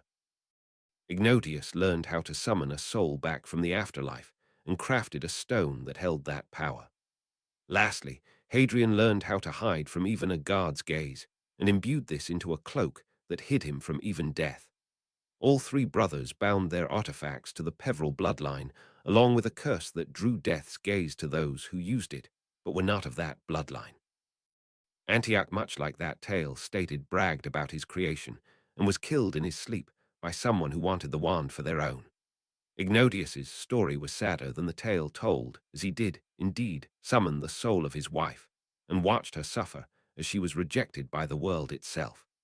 What wasn't mentioned in the tale was that eventually the strain of the magic holding her in the world, as well as the world's rejection, reached a critical point and shattered her soul. Overcome with horror and guilt, Ignatius killed himself to repent and even rejected becoming a ghost so that he might be punished for what he did in the underworld. The stone then passed to his children, who eventually forgot its purpose and only considered the ring it was attached to an heirloom. Hadrian was the only one of the brothers to meet a good end, as he lived freely, had a family, and when he grew tired of living, handed his cloak to his son before passing quietly in his sleep. You may be wondering why I knew all this now, and yet not before when it would have been helpful. The answer was because Hades, who had been obscuring the history of the objects from my ability as a seer this whole time, had allowed me to see it, after I was powerless to do anything about it. I didn't hear it personally from the guard's mouth, but I knew that he did this to cause me mental anguish as additional punishment for my actions. It worked too, as it forced me to see the horror of the actions I took after searching so desperately for the artifacts and finally obtaining one of them in the form of the wand. I thought that with the wand I could lead the world into a new age of magical glory with the wizards at the helm. It was arrogance pure and simple, and I learned it when Albus defeated and bound me to that oath. Then 50 years later, the Ravenclaw boy suddenly came into the picture, and the future shuddered and split into 4 brand new timelines in my sight. It was incredible, and after looking at each one I could understand why the boy caused it. He grew exponentially and rapidly dragged the fates of those around him alongside his own from his sheer momentum and mass. 587. Chapter 587. Normal Pav. Nick immediately started to move things away from his island in secret after Hester appeared in America. The place he moved it to was a bit cheeky on his part, as he directly had Hephaestus teleport him to the moon, where he dug deep into the celestial object and created a huge set of caves that he reinforced and isolated from the vacuum space outside of it. He then started introducing an atmosphere like that of Earth into the cave system, alongside plants and magical fans, to keep the air breathable and circulating. Beyond that, Nick had Hephaestus help him cover every inch of the place, with wards to prevent even a guard from finding the place without exact coordinates. She was especially skilled at this, as she had spent a large amount of time keeping her work away from the other guards, who were either curious about what she did, or was Zeus making sure she wasn't planning to rebel again and ruin another guard's plans. More than a few times, Hera learned of his indiscretions, because Hephaestus told her mother, knowing it would get him in trouble. Needless to say, the relationship between father and daughter was very love-hate, as the father loved the skill of the daughter, but hated her as an individual. This secret moon base was going to be Nick's escape place should Zeus come looking for him once Nick set up a teleportation method back to the island. The method he chose was something he had to buy from the system for a good 200,000 points: portal gates. Portal gates were basically a set of doorways that connected 2 points in space, so that you could walk through one gate and walk out the other regardless of how far away the other gate was. In a manner of speaking, this was actually just an advanced usage of spatial magic that had been set in the form of an enchantment that needed a password to use. Creating the gates themselves was the only part Hephaestus was interested in, as she didn't care about the spatial magics at all. Still, the gates needed to be made in a specific manner that interested her, and so the work on them was split between her and Nick. The final product was a set of 2 circular archways with 12 symbols on their faces, and a slider that moved to select the symbols that made up the password.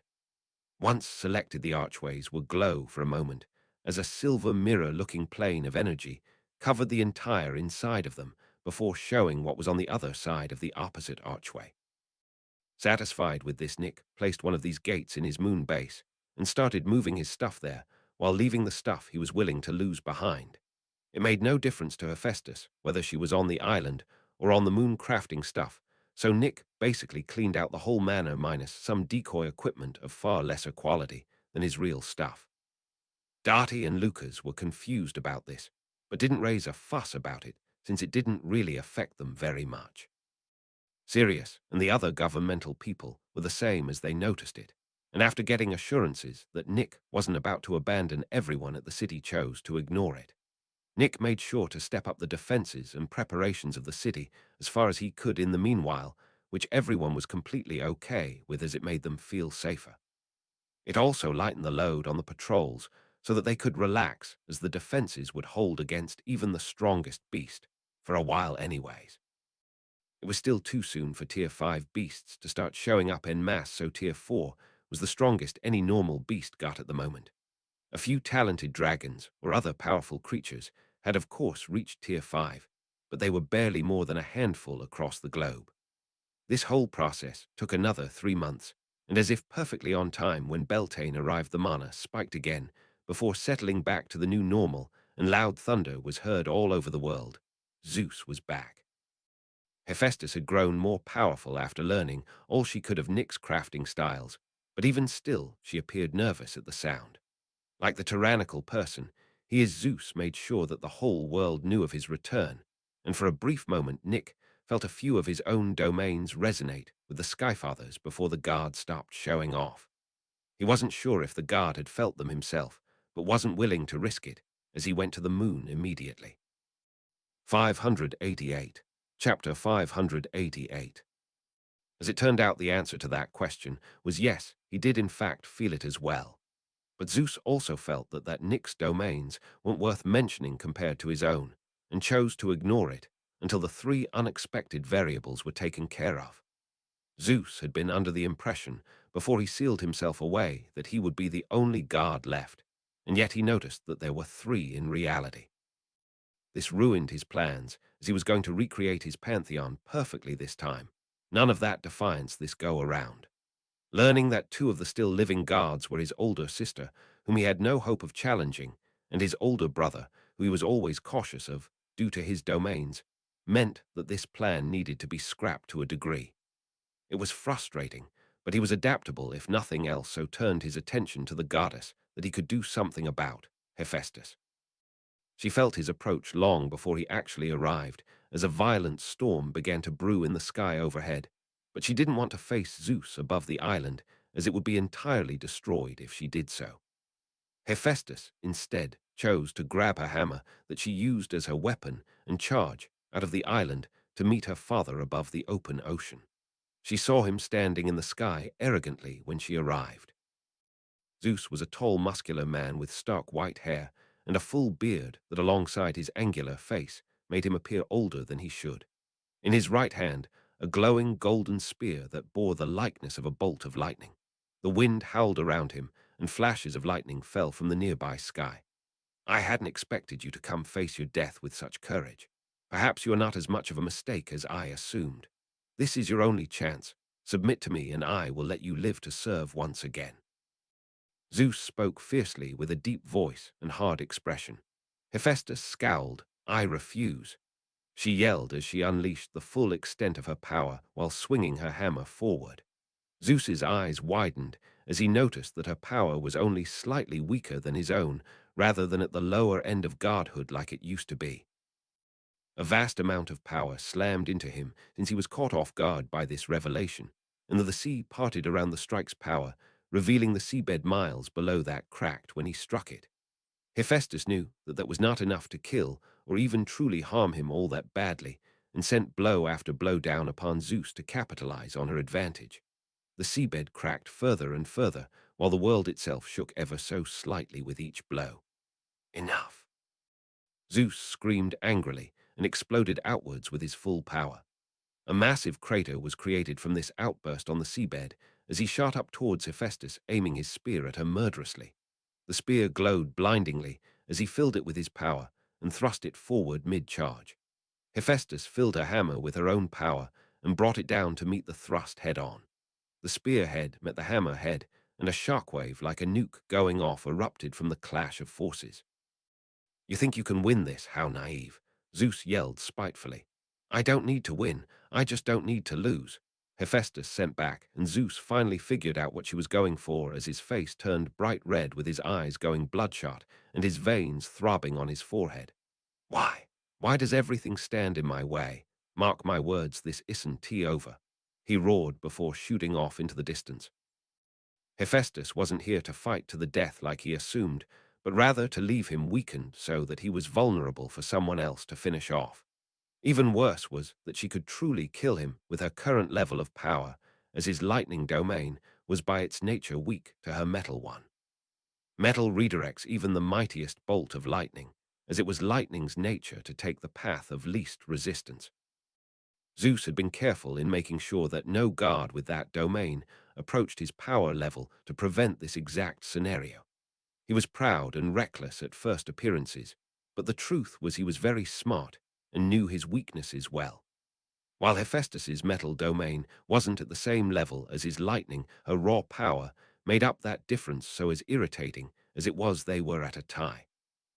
589. Chapter 589.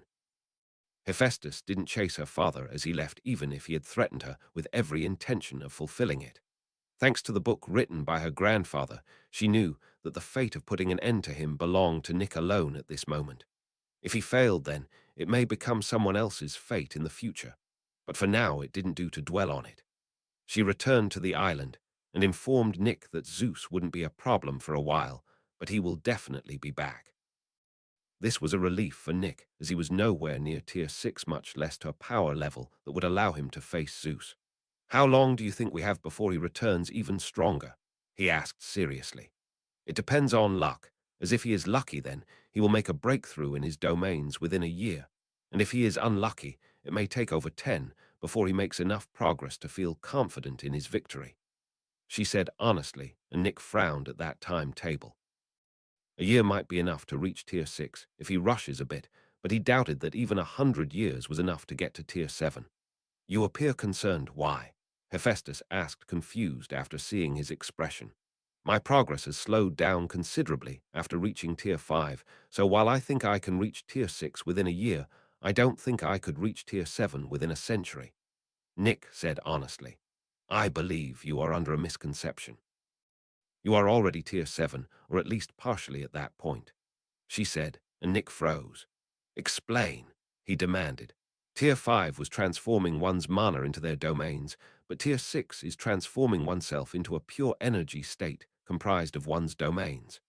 You have already turned yourself into a pure energy state, and only lack the addition of your domains, which should occur the moment your mana is finished being transformed. This is why I said you were a god waiting to be made. You are already almost guaranteed to ascend to Tier 7 the moment your mana is completely transformed," she explained with a grin. "So you were messing with me when you said I would understand the moment I got there," Nick said in mock outrage. How could he possibly be mad when he had just received absolutely spectacular news? No wonder it was so bloody hard to understand. I basically skipped the 2 tiers before 7 that is meant to prepare one to become divine and set myself on the same existential plane as a god directly. I'm just playing catch-up at this point," Nick thought with a self-deprecative chuckle. He was so concerned about the amount of time it would take him to become strong enough to threaten Zeus that he hadn't even realized the massive shortcut he had already taken. With this new understanding, Nick was much more relaxed and didn't feel so pressed for time anymore.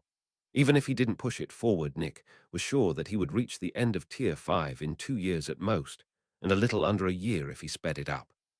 "Do you think it would be better to improve my domains as I wait for my mana to naturally finish converting over, or to use my time for another purpose?"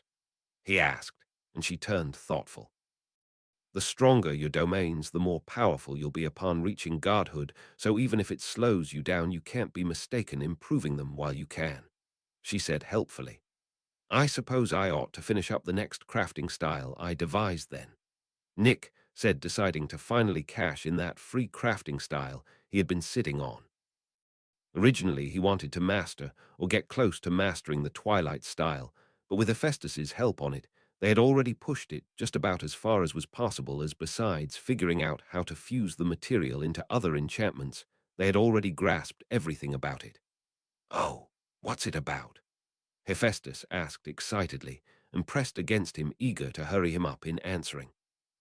She didn't have huge breasts because it would get in the way of her work, but she still had a nice-sized bust that she was now pressing against Nick's arm. His mind short-circuited for a moment as he was rendered speechless before he snapped out of it and separated himself from her awkwardly. "It's not done yet, so you will just have to wait," he said, trying and failing to keep the redness off his face. 590. Chapter 590. Hephaestus pouted but didn't fuss over the matter and let Nick focus on this, since she was eager to learn a new crafting method. With Zeus no doubt trying to improve his power for the inevitable rematch between them, she wanted greatly to improve her own power to keep up.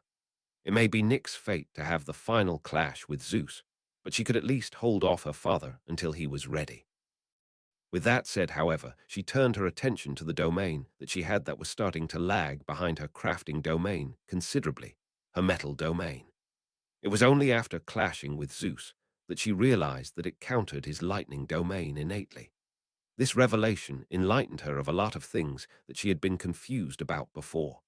First amongst them was why Zeus always punished her harshly for any improvements to her power she made previously. It wasn't because he hated that she was born a woman, but rather that he was afraid of her becoming able to throw him off his throne.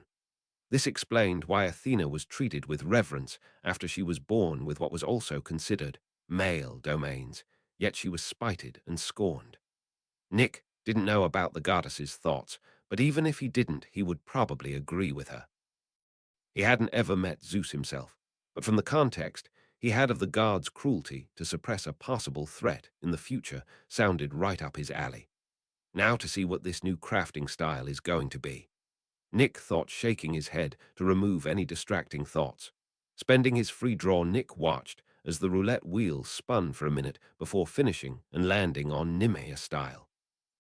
Nick wasn't familiar with the name, but considering the same could be said of his other two styles before he got them, that wasn't a big deal.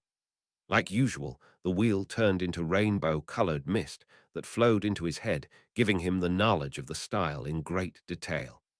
Immediately, Nick had an odd look on his face, as this style was suspiciously perfect for him.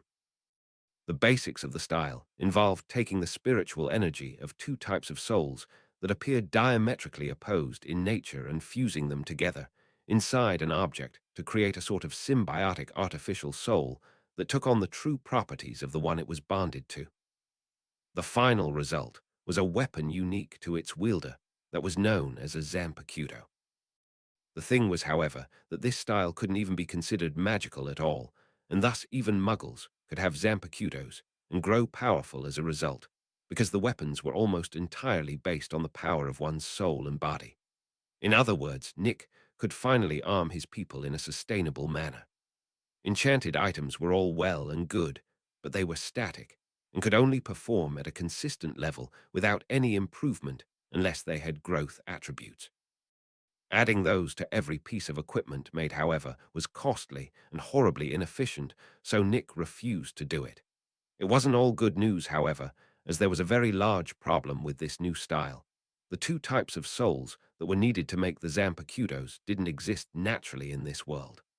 Hollows and soul reapers simply weren't a thing in this world, and as a result, needed to be carefully and artificially created. Nick had finally ran out of luck in terms of crafting styles being compatible with his world. The previous two were unorthodox approaches to this world's natural order, but still fell within it, and thus could be integrated easily. This one, however, required a thing that didn't exist at all, which made the situation delicate. Unlike in the world, in which this new style came from, souls in this world don't naturally hang around after death before becoming hollows or soul reapers. Rather, they go directly to the afterlife in the underworld or slip into the unknown.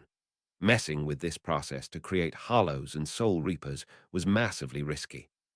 In the best case, the world would accept this new change, and those type of souls would start appearing naturally, which would cause huge problems for literally everyone. According to the information that came with the style, these souls all had the potential to grow to the point of unleashing nuke levels of destructive force via either training or just surviving and consuming enough. The worst-case scenario was that the world itself directly rejects the interference and smites Nick for his attempt. This wasn't a simply harsh punishment either, but the world directly trying to erase him. 591. Chapter 591. Thankfully, the system had a solution to this in the form of spiritual energies in special jewels from both types of souls. The only issue Nick had was that these jewels were bloody expensive. Each one was 500,000 points, and even though his current works earned him about 700 system points each these days, that was nearly his whole stock at the moment. Sadly, Nick could only swallow the pain of the purchase, as this new style was far too useful to the current him to ignore. It wasn't actually that bad since Nick could just make the points back in time, but it didn't mean that getting set back to dead broke was a fun experience. Nick looked at the two jewels he bought and couldn't help but admit that they were quite beautiful. The one containing Soul Reaper type spiritual energy was a brilliant azure blue and swirled like moving clouds were contained within it. Hollow Jewel, however, was a vibrant mix of red, green, yellow, purple, and black that, much like the other jewel, swirled, but this time chaotically. Oddly, Nick felt almost drawn to the hollow energy, as though it was a missing part of himself that he wasn't aware was missing. Searching deeply, he quickly realized that this yearning came from his Daedric nature, and he figured out why it was acting like this. Hollows were created when a being with a soul died, and they lingered in the world of the living for too long. Contrary to what many believed, souls can in fact pass on without assistance from a soul reaper in that world, but without that aid many became hollows, because dying didn't come with a what's next brochure. Soul reapers were the souls that successfully pass on to the spiritual world, either with or without assistance. Anyways, hollowfeed souls were in a way transformed into primal beings that followed their baser instincts in order to grow more powerful. This unfortunately meant they consumed spiritual energy, usually by eating other souls. The reason Nick's Daedric nature was acting the way it was because hollows were in essence very similar to Daedra, but were also different enough that they would want to combine to create a more perfect being. Nick honestly wasn't sure if he should do so, however, as there was no telling what he would become. This was an unprecedented situation, as never before had a Daedra encountered hollow energy, and the reverse was also true. While all evidence pointed to a positive outcome, there was no guarantee that was truly the case. I am willing to take this risk, but I should inform everyone before I do, just in case. Nick thought as he stood up to go find Hephaestus. It had taken him a couple days to digest the information he got from the new style, as it covered a broad range of knowledge that was new. Not only highly advanced stuff, but even basics of things as seen from that world, such as spiritual energy composition and manipulation. In addition to the knowledge he had before getting this style, Nick was willing to bet heavily that he was the most knowledgeable about souls, or at least the second most knowledgeable in the world. With this new understanding, however, Nick also had the understanding of just how crude his experiments with souls previously had been. It was frankly embarrassing, as he might as well have been a child smashing two types of food together in hopes of getting a tasty treat. Spiritual energy was so much more complex than that, and it was hard to reconcile the sheer difference in understanding from before he got this new style with the new one. Hephaestus was on the moon in the new crafting room when Nick found her. She was in the middle of an experiment involving mixing a runic enchantment with light material, so he waited until she was done before making himself known. She failed, but didn't look bothered by it, and even smiled happily when she saw Nick. "I take it you have completed this new style?" she asked eagerly. Nick nodded and roughly explained it to her, while leaving out or altering some details slightly so that the true origin of the style didn't get revealed accidentally. I also made a bit of a breakthrough in regards to my own race and might be unavailable for quite some time as I implement the changes to myself. Nick finally said, and the goddess looked concerned. Is it dangerous? She asked with a concerned look, and Nick shrugged helplessly. I do not know. He said honestly. 592. Chapter 592. Nick found it rather odd that the system itself seemed to be pushing his race towards an unknown direction. This might seem like a matter of coincidences, but if you were to put it together even at the start, when he received the Celebrimber style, the system had an error, where Nick started to turn into an elf. That was the first suspicious point, in and of itself, as despite receiving an additional 2 more styles, nothing similar had happened. Perhaps that made sense for the Twilight style, but the new one was literally made by a pure spiritual being for pure spiritual beings. The second suspicious point was that the system just so happened to give a Deidre heart as a mission reward when he started planning to under the ritual of nature. Afterwards, his own essence had taken on a Daedric nature to a small degree as a result. His wand could be considered an actual coincidence, since the system had no part in that, and the celestial bird's spirit fragment mixing with his race was a part of that. The final suspicious part was that out of the nigh infinite books that the system had he happened across, the Daedric book that explained how to bind a realm to oneself. One should keep in mind that this was certifiably Tier 7 knowledge, based on what Hephaestus told him, so he should never have come across it normally so early. Now he learns that the very type of spiritual energy he needed to use the new style he got just so happened to be compatible for upgrading his race again. He wasn't buying it. I know you can hear me, system. I want an explanation, Nick demanded, and for a few moments he had begun to think that he was just being paranoid. So the jig is up, I take it. Don't bother replying since this is a message I left, for you should you notice the secret function of your system I gave you. The system put up a line of text in Nick's vision that made his eyes narrow. He had always assumed that something must have interfered with his soul after he died originally, as otherwise he wasn't sure how he ended up in this world with a system no less. Now he truly knew that he was here by design, and that his current situation was part of this being's plan. You are probably thinking something along the lines of me having controlled your actions for a very specific goal until now, right? Don't answer I already know, perks of being a higher dimensional entity, and all that. Honestly, though, you are entirely wrong. See, I placed you in that world, and gave you the system to entertain myself. Eternity is quite boring after all. That whole idea is pointless if you are a puppet, as then I will always know how things will turn out. Anyways, I got a bit off topic there, so let's get back to the real meat and potatoes of the situation, the secret function of the system I gave you. See, the system functions as a sort of special cheat, just for you so long as you put in the effort to make the most of it, which I am assuming you have if you are reading this. The secret function, though, was a little surprise I added to see what you end up with in the end. The system is designed with the inclination to push racial improvement options compatible with the current you interview. That's right, actually taking those options is entirely on you, as all the system does is make them known to you. As an added bonus, I made sure that the things that pop up are only those with a high chance of success, since you dying at the first one is rather boring. That's it for this message, and remember I'm rooting for you at all times. The text ended, and Nick was left more confused than when he started reading it. The message left him with more questions than it answered, but at least he knew how he got to this world now. More likely than not, it was some sort of unfathomable eldritch being that exist outside the known dimensions.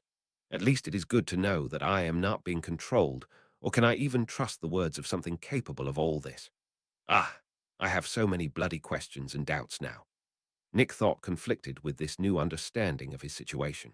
In the end, Nick chose to just try and ignore this new information, as it literally made no difference at all if he focused on it or not. 593. Chapter 593. Or at least that was what he tried to do, but that sort of news was rather hard not to focus on. Thankfully, something happened that distracted him from it, as Hephaestus created a crude Asochi, a weapon soul in a way that was blank, until the essence of one's soul was imprinted on it. Hephaestus was not happy with the way it turned out, however, as the thing was barely functional and prone to violent outbursts against its creator, which was a sign of mistakes having been made in the creation process. In this case, an incorrect ratio of hollow and soul reaper energy, with there being too much hollow energy. Nick explained this, and the goddess didn't hesitate to dismantle the Asochi to try again, while Nick took a bit of the excess hollow energy for himself. The energy was surprisingly obedient when he took it into his essence. A day later, Nick still hadn't noticed much of a change in himself and thought it was because he hadn't used enough energy. It was at that point, however, that his entire soul quivered in pain. Apparently, the hollow energy was waiting in the part of his essence tied to his mana, and that part had been hit with his domain transition at this moment. The previously converted energy was rapidly changed again as the hollow energy spread and corrupted it. The more was converted, the greater the pain Nick felt as his essence began to clash and shift within itself and shrink down. With this transformation came a violent and savage hunger that had Nick turn his attention to the souls in his realm that he was saving. Nick acted on instinct and began to consume the raw souls directly, which eased the hunger he felt and let his mind return to clarity. Hollow instincts are no bloody joke. He thought in horror at what he did while out of it. It was a violent and savage action that made him feel almost tainted for doing it. The hunger suddenly vanished the moment the transformation of his essence was complete, and the realm surprisingly doubled in size immediately afterwards. Nick found this odd, as he didn't feel like his power had improved so much, and the transition of his mana to his domain's energy was still ongoing, though now the change was also into hollow, like energy as well. His essence was denser, though, but it certainly didn't feel as though that made any difference from before at all. The transformation had, however, caused his Daedric body to break down into energy, however, so Nick had to recreate it again. But that was when he discovered a difference. The new body looked almost the same as before, but had a few differences. The first was that it was larger and more muscular. It was as though the original body had hit a major growth spurt and also packed on muscle at the same time. The second change was that the body had a tail now that was a bit like a mix of a serpent and a bird, as it was long and slender, but had small feathers along its whole length and a fan of large ones at the tip. The third change, however, was in the form of a white bone-like mask covering the mouth and jawline of the face, with rows of sharp predatory teeth clear to see. An, think horrible. The final change was the one that interested Nick the most, however, as the body had glowing energy channels snaking across its entire form that gave the whole thing a sinister vibe.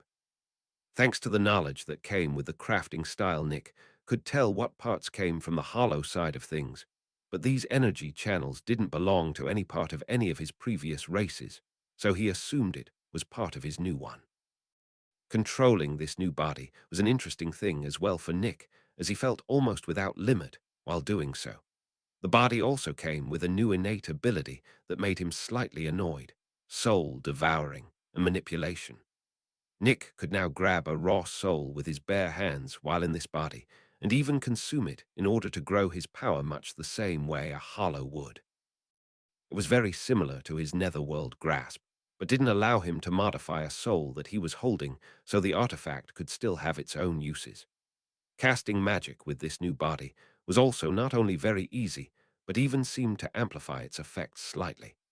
The body had a trait that Nick knew would be irritating to deal with as well, since it could regenerate on its own in next to no time at all.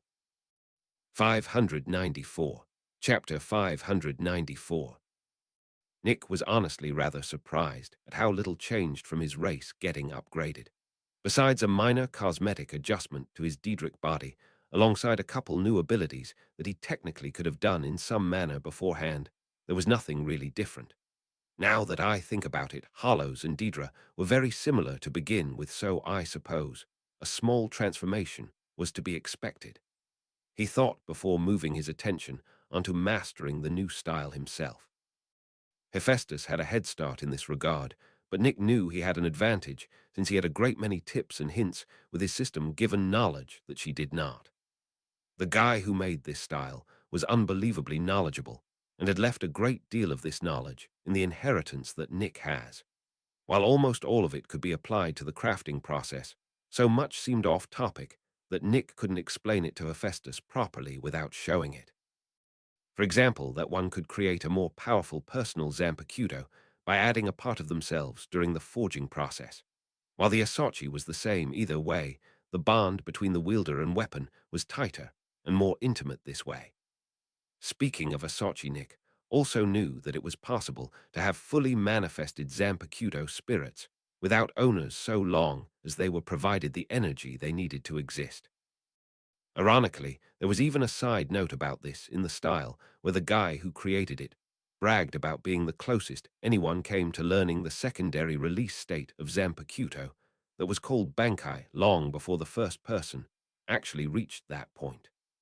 The reason it was ironic was because despite this, the creator of the style never even considered that a second release was possible before it actually happened. Nick couldn't blame him since, from what he knew of the creation and imprinting process of the Zampacudo, learning the name of the weapon gave it its true form, which should logically be its final one as well. But it was not. The creator himself even left a comment on this, stating how even after thousands of years creating Zampacudo, he hadn't fully understood every aspect of them, as occasionally someone would find a new detail that was previously unknown. A good example would be the case of introspection, in which a soul reaper would become so in tune with their weapon, spirit, that the two entities would fuse into one. The result was an increase in power by more than several fold if done correctly. The creator of the style did note that there was a trend in these discoveries, as the one who found them always got a large boost in power. He also noted that besides Bankai, he hadn't been able to achieve introspection due to his attachment to each Zampacudo he created. He simply couldn't devote his all to a single weapon as a craftsman, which was a thing Nick understood personally. To most craftsmen, their creations were almost like their children, in that they were all made with loving effort and hope. There were, of course, emotionless craftsmen as well that only used pure skill and logic in their crafting, but you could always see it, as the products lacked that special something that came from caring about what you were doing. There was a reason those craftsmen never reached the peak of the art, however, as they simply lacked the passion to go beyond what was already understood, and thus never found the wonders that lay in the unknown. Nick spent the next few months working alongside Hephaestus when he wasn't busy running the city or assisting Dumbledore with something. The goddess was openly flirting with him for most of that, and even wore rather revealing clothes at points to tease him. A good example was when she wore a red bikini one of the days that covered the important parts but left everything else visible. Nick didn't get much work done that day, as he was rather distracted the whole time. There was a few things that had changed from Zeus's return, however, during this time. The first was that the god had carved out a third of the planet for his own and had started forcing the people there to do his bidding. It was rough, as quite a few were killed for defiance immediately, as subservience was not a trait many modern people had. The new Olympus Empire, they called that area of the world now, and it was avoided heavily. Zeus had also apparently tried making up for lost time and had taken several women, willing or not, as members of his harem, and news of several of their pregnancies reached Nick and Hephaestus. 595. Chapter 595.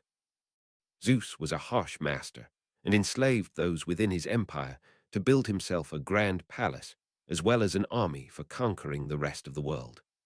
That later of those was something that everyone agreed was not allowed, however, and Nick, along with Dumbledore and Flammel, sent saboteurs to destroy the military supplies on regular intervals. Zeus was helpless to stop it, however, as even if he killed these people, they had signed up for this job, knowing that it was a possibility so more would just take their place. Even more ironically, whenever Zeus tried to send people to assassinate all three of them, since they were in Hephaestus's territory, and thus out of his personal reach, the people he sent almost immediately turned their backs on the god.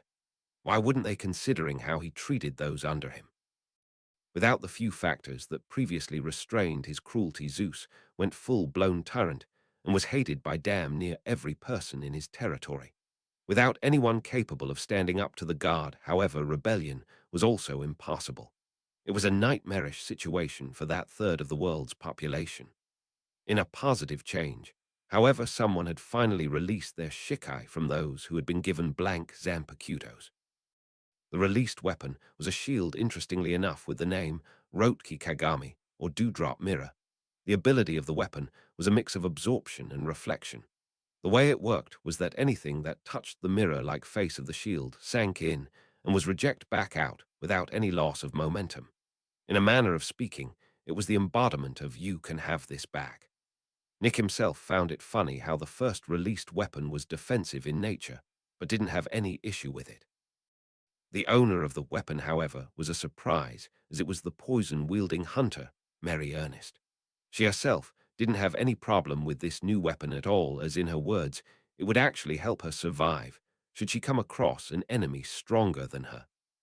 Thanks to her experience and the data collected from her Nick and Hephaestus, were able to adjust the creation process of the Zanpakuto to make it more compatible with Muggles. None of the wizards with Zanpakutos had gotten a shikai yet, however, so they were still a bit stuck on that front. One had to remember that these things were created for pure spiritual beings originally, so a considerable amount of data was needed to adjust them for flesh and blood beings like wizards and Muggles. Thankfully, the creator of the style was a genius and had more or less made the things all-inclusive so long as one had a soul. There was another change that came out of seemingly nowhere that had Nick celebrating. Celebrimber had been allowed to leave Nick's mindscape by the system because it deemed Nick beyond his influence now.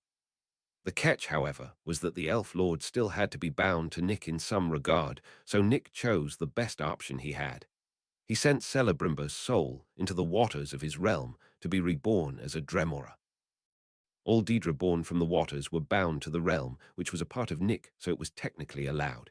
It is unusual having flesh after this length of time, the Elf Lord said with a funny look as he flexed his muscles in the realm. Welcome back to the land of the living. It's no Middle-earth, but I imagine you'll adapt just fine, Nick said with a smile. I think I will, yes. I wonder though, am I still an elf or something else now? Celebrimber asked curiously.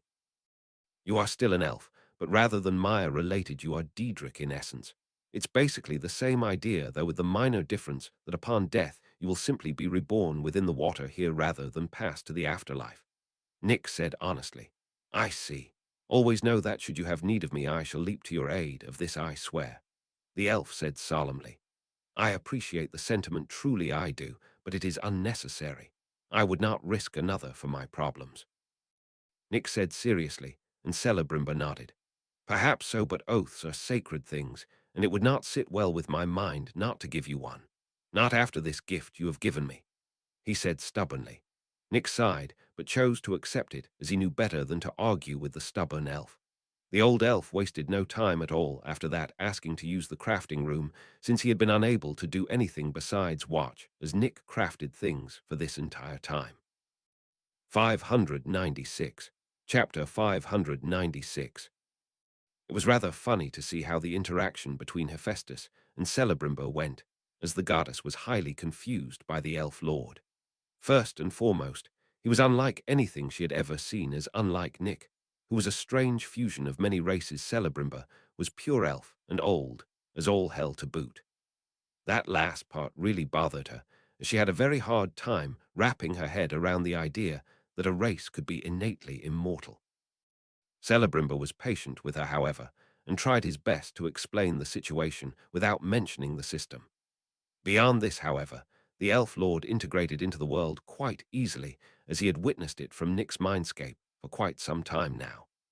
Over the next few days, the elf had come to be not only accepted into the city, but was even revered to a good degree after he gave the hunters some instruction in combat on a whim. One needed to remember that Celebrimber was a highly experienced warrior who had spent decades to centuries honing his skill in combat. Thanks to this, he was able to manhandle every hunter in the city, and he even taught them in the process. The most interesting battle, however, was between Sirius and Celebrimber, as Sirius had made a point of honing himself as much as possible after the world went apart. This meant he regularly sparred physically with the hunters and fought against beasts with both his magic, and at this point, strong physical body. Celebrimbor had yet to begin learning magic, but it was planned for the near future since he obviously had the ability to use it, since he was at the peak of Tier 3 at the moment. Sirius was not a simple fighter at all, as he was a trickster at heart, and thus regularly threw in feints and distractions during their spar. Even Celebrimbor had to admit that he needed to take it a bit seriously in order to not lose from the unfamiliar strings of spells and attacks Sirius sent his way. The Black Patriarch lost, of course, but he gave Celebrimbor a run for his money, which was plenty to earn the Elf Lord's respect. When it came to crafting, however, Celebrimbor was like a sponge, as he not only shook off the rust from his long time inactivity, but also learned and mastered everything Nick had learned and added to his style over the years. The old elf, however, wanted nothing to do with the Nimia style, as he felt it was a sort of crutch for magical beings rather than a boon. Not to say he couldn't appreciate the concepts that went into the style, but anything that a Zampecudo could accomplish could be done with magic already if one were to put in the effort. For muggles, it was a way forward which he was fine with, but for magical beings, it was little more than a crutch that would be more damaging than helpful unless you were a talentless or lazy individual. The Twilight style, however, was Celebrimbor's new favorite, though as an elf he was innately close to that domain, and thus rapidly learned and mastered the style under Nick's help. He even hoped to mix it and his own style to create even more powerful objects. Neither Hephaestus or Nick tried to dissuade him, as while they had thought of doing so themselves, it was too much effort compared to the possible payout. The elf knew this, of course, but the fact that his style had a hard limit of Tier 5 bothered him, so he was willing to pay whatever it took to raise that limit. Mixing the two styles would indeed accomplish this, but only to the peak of Tier 5 at most, as the benefits the light material could bring to the table for the style were additive rather than multiplicative. To put it bluntly, this was a long and difficult path that the Elf Lord had chosen, but one that at its conclusion would possibly set him at the level of a god. Nick took great joy when it came to teaching Celebrimbor magic over the next few months, as the Elf Lord had to start from the very basics. The wand that chose the Elf Lord was also an interesting one, in that it was a 10-inch elderwood wand, with the core being one of Nazgul's shed feathers. Despite this, however, Celebrimbor came to loathe Nick's lessons on magic, as he took great joy in pointing out the mistakes the Elf Lord had made in a harsh manner. Nick was an absolute demon when it came to learning, as he accepted nothing less than perfection in the basics, before allowing Celebrimbor to move on to the more advanced subjects. 597. Chapter 597. Nick wasn't just teaching the stuff that Hogwarts did, though, but the basics of magic as he knew it, so it was far more in-depth and comprehensive. This meant that despite learning extremely fast, Celebrimbor was still technically in the first year of Hogwarts in terms of magical skill. Had he learned just the stuff that the school taught, he would likely already be approaching the 5th-year mark, but Nick was making sure the fundamentals were set before allowing him to move on. There were pros and cons to this style of teaching, but the Elf Lord only complained a little since he knew that in the long run this would pan out. Besides this, not much had happened in the world, as Zeus was marshalling forces with heavy opposition while he tried to grow his own power. The rest of the world was also starting to stabilize, as people and magical beasts reached a treacherous balance. The Americas that Hestia had taken over had been condensed into a series of large cities that survived, but were rather crowded in most people's opinions. The goddess herself had basically just made it clear that if someone didn't like the way things were, they were free to leave.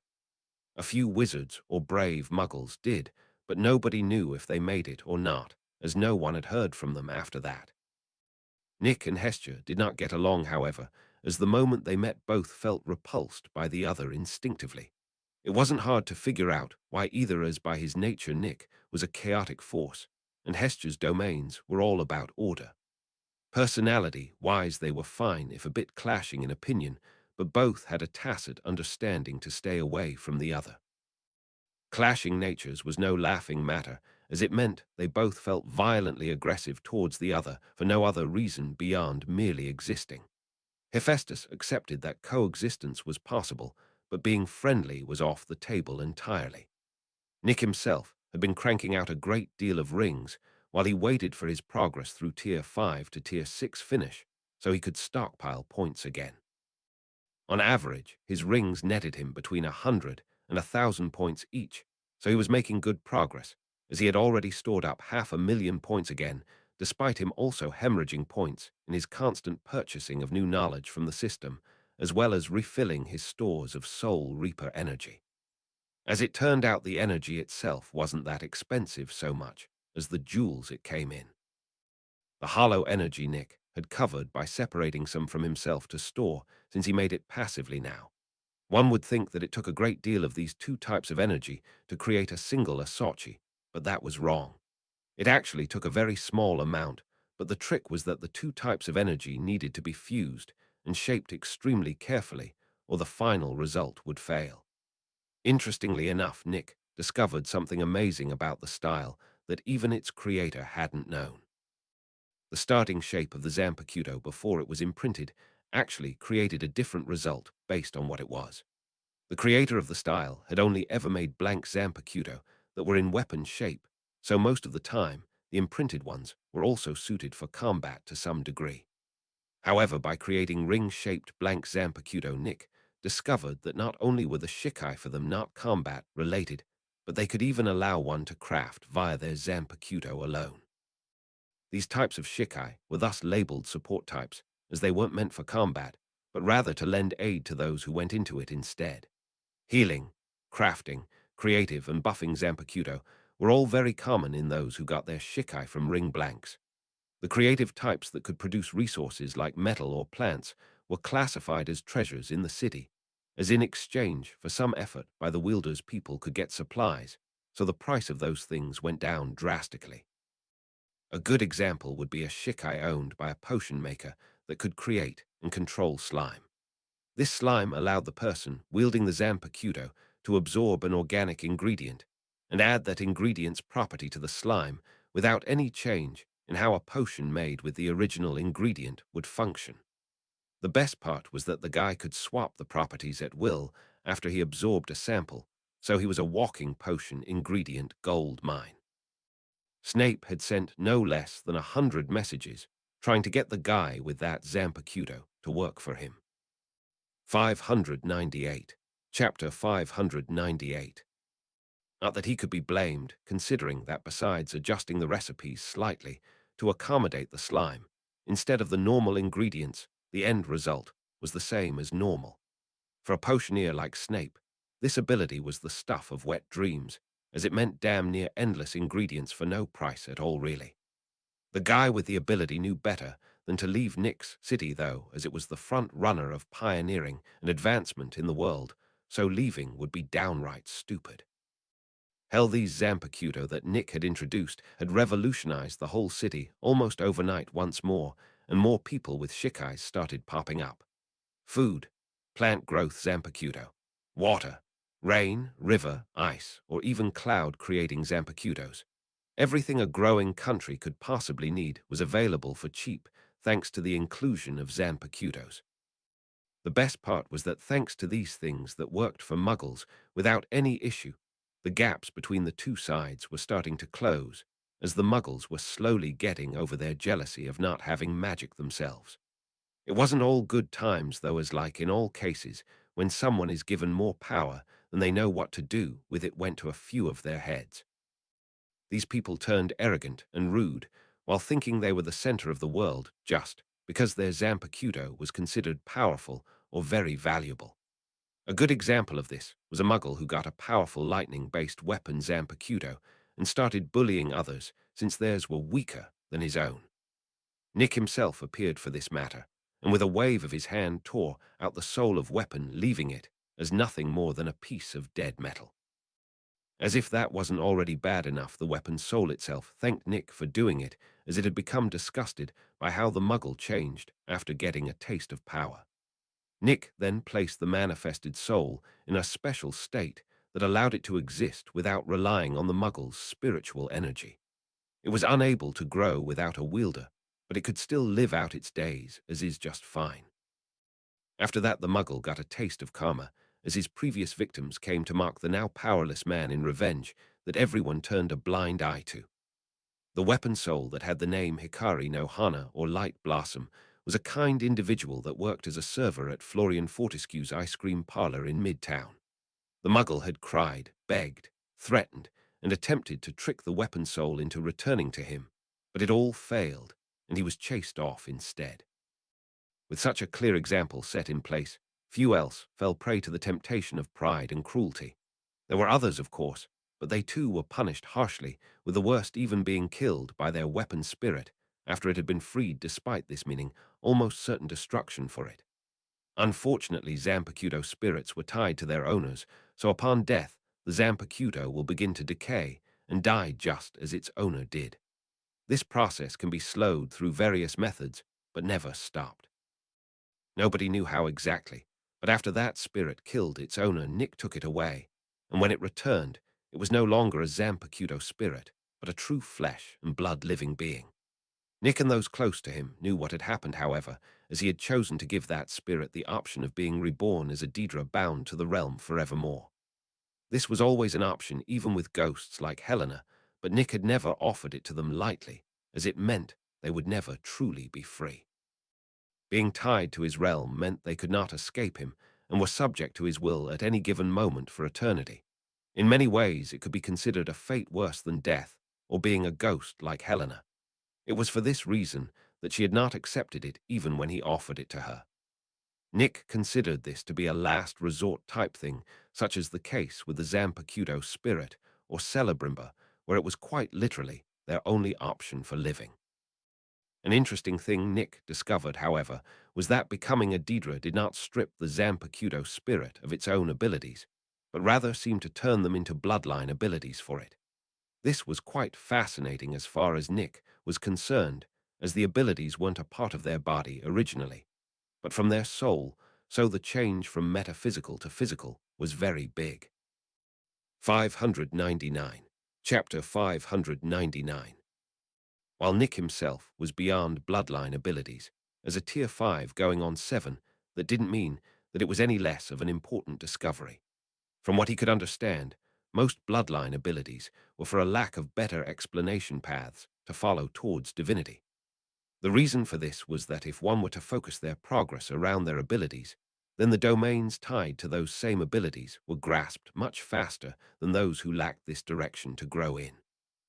In simple terms, bloodline abilities made it easier to reach divinity. While it was true that bloodline abilities also granted more immediate benefits to those who have them, it was also very true that these benefits tended to stop being all that relevant once one hit Tier 4, as any wizard or witch that got that far on the path had spells just as powerful. Even Nick's own bloodline abilities were just powerful applications of magic at this point, with the exception of his avian dominion and all-understanding ones. Those were always useful, as they had nothing to do with power to begin with. Anyway, this discovery of Zampacuto spirit turned Daedra bloodline ability conversion had Nick curious to see if he could mimic this process to a degree in order to artificially introduce new bloodline abilities in already born wizards. The reason he hadn't even considered doing so for Muggles was that thanks to the knowledge he got from his newest crafting style, turning a mundane soul into anything not was a slow, and in most cases not worthwhile process. Previously, when he tried to forcefully add magic to a non-magical soul, the creature died, since they spawned magic in their bodies, but had no way of releasing it. As it turned out, according to the information he got with his new style, such brute force methods would in almost every single case result in death. So Nick wasn't willing to gamble on success in hopes of converting the Muggles to magicals using that method. That said, he also had high hopes that the introduction of Zampacuto amongst the Muggles would cause them to evolve in a sort of spiritual human race, not unlike the Quincy. This way, even if the population of wizards on the planet didn't dramatically rise, the Muggles would not be so helpless to keep up with them. As for why Nick didn't think the Zampercuto would give the wizards an unfair advantage in the case they were also influenced by their usage, because wizards already empowered their own souls simply by learning and using magic. Adding Zampercuto to that doesn't do anything besides speeding the growth up a bit. Even if the average power of wizards in the world rises to Tier 3 rather than Tier 1 or 2, it won't change the fact that only the really dedicated or talented could set foot in Tier 4 and beyond. For this reason, Nick began to set aside some of the blank Zampercuto to be sold to other parts of the world. Dumbledore and Flammel were the first to get access to them outside Nick's territory, and even then it was in small quantities, as they still had to deal with war bands and thieves. Thievery in Nick's city was impossible as each and every Zampercuto was documented alongside who got it. The entries and exits to the city was also monitored strictly, so you couldn't just nab an item and leave. You couldn't fly or dig your way out either, as both those routes were under constant monitor, so any unauthorized intrusion into them below or above a certain point was spotted immediately. Good luck finding anyone to buy said stolen goods in the city, as well as without the ridiculous laws banning so many things that the ministry had a lot of previously illegal goods could now be sold openly. This meant that there wasn't really any need for a black market or criminal underworld in the city. Nick had taken the most useful parts of laws and rules from history, and after modifying them based on logic, applied them to his city. As a result, crime was damn near non-existent in his city, as there simply wasn't any need for it. It wasn't a utopia or any such impossible concept, but it was better than everywhere else, and that was all that mattered. In a funny twist, Zeus actually sent people demanding Zampercuto for his own empire for equality, which had Nick and Hephaestus laughing their heads off. It was such a load of crap that even the people across the ocean could smell it. Obviously, Zeus recognized the war potential of the Zampercuto and wanted to possess it for his own, or perhaps he was worried that Hephaestus would grow an army so powerful using them that his own would get stomped easily.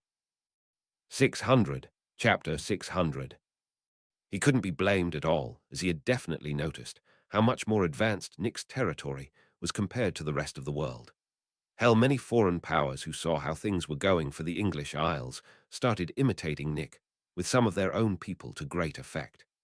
For example, there was now at least 12 different organizations, like the Adventurers Guild, that Nick started that operated nearly the same way. That didn't sound like a lot, but keep in mind that most places around the globe have congregated into singular large entities instead of a bunch of small ones. Rather than dozens of small powers on each continent, the vast majority of people everywhere all grouped up in supercities, for safety whether they liked it or not. Death was a rather good motivator to unite for people after all, and that was what the rest of the land that had been taken back by the beasts and plant life was: death. Everything was now much more powerful or dangerous for other reasons like magical toxins and diseases, and even the plants that were once known to be safe for consumption were now questionable at best or inedible now. Potatoes, for example, had become dangerous to eat as 1 in 10 plants mutated to have magical toxins within the whole plant. Tomatoes, on the other hand, were downright lethal to consume now, which was a great loss to culinary arts as a whole. The inverse was also true, however, in that many things that had been inedible were now safe to eat. An example was the manchineel tree that went from horribly deadly to literal candy creation. The sap and fruits that were very harmful previously had done a full 360 after the mana surge, and were now perfectly safe and super sweet like the purest honey. Anyway, Nick skipped the awkward experimental stage with determining what was and was not safe to eat, and directly created a magical plant that used the ambient mana as fuel to rapidly produce highly nutritious fruit. The plant itself was a tree with blue bark, and the fruit it produced was the size of a coconut, and was bright green with a thin rind around the bland but filling flesh. The tree produced about 500 fruits a day, and Nick had 10 of them at the moment. The only reason he was even able to make the things, however, was that he exerted his power as a Daedric lord, and forcefully spawned the plants from his realm before transplanting them into the real world. 5,000 fruits A day wasn't nearly enough to feed the nearly 20 million people in Nick's territory, but thankfully, most animals had grown much larger in size, so hunting, and the remaining edible plants being grown on the farms in the territory kept their heads above water with a limit to 2 meals a day. It wasn't ideal by any means, but it was enough to survive and even thrive as Nick was always working on creating more fruit trees. The Zampicudo really helped with the food, as there was a few that had abilities to accelerate or enlarge plant growth, the most powerful of which was a weapon Zampicudo, however, that turned the surrounding plant life into the wielder's absolute control. This meant that they could revert the previously edible plants back to that state, which was a very valuable ability. Nick and the governing body of the territory all made sure that person was paid well for their services. This didn't mean that the person wasn't sent off to places that needed help with their food issues, such as to Dumbledore and Flammel. It was rather funny how many people tried to poach the person from Nick while they were helping abroad, but got harshly shot down with reality. The fact was that even getting a king's treatment was a fool's bargain if it meant leaving Nick's territory. Even an idiot could see that the place wasn't just going to stagnate and let everywhere else catch up, but was going to continue advancing further and further ahead of the rest. Even more so Hephaestus's status as a goddess was no longer a secret after Hestia and Zeus made it clear that the gods had returned. There was simply no reason why Nick or Hephaestus should keep it hidden at this point, so she had been seen and felt within his territory. Despite this, though, it was obvious that the goddess was close to Nick, as she rarely left the island for any reason besides to observe the Zampicudo in action. With two powerhouses like that backing the territory and the great advancements it made, it would be stupid to leave such a place.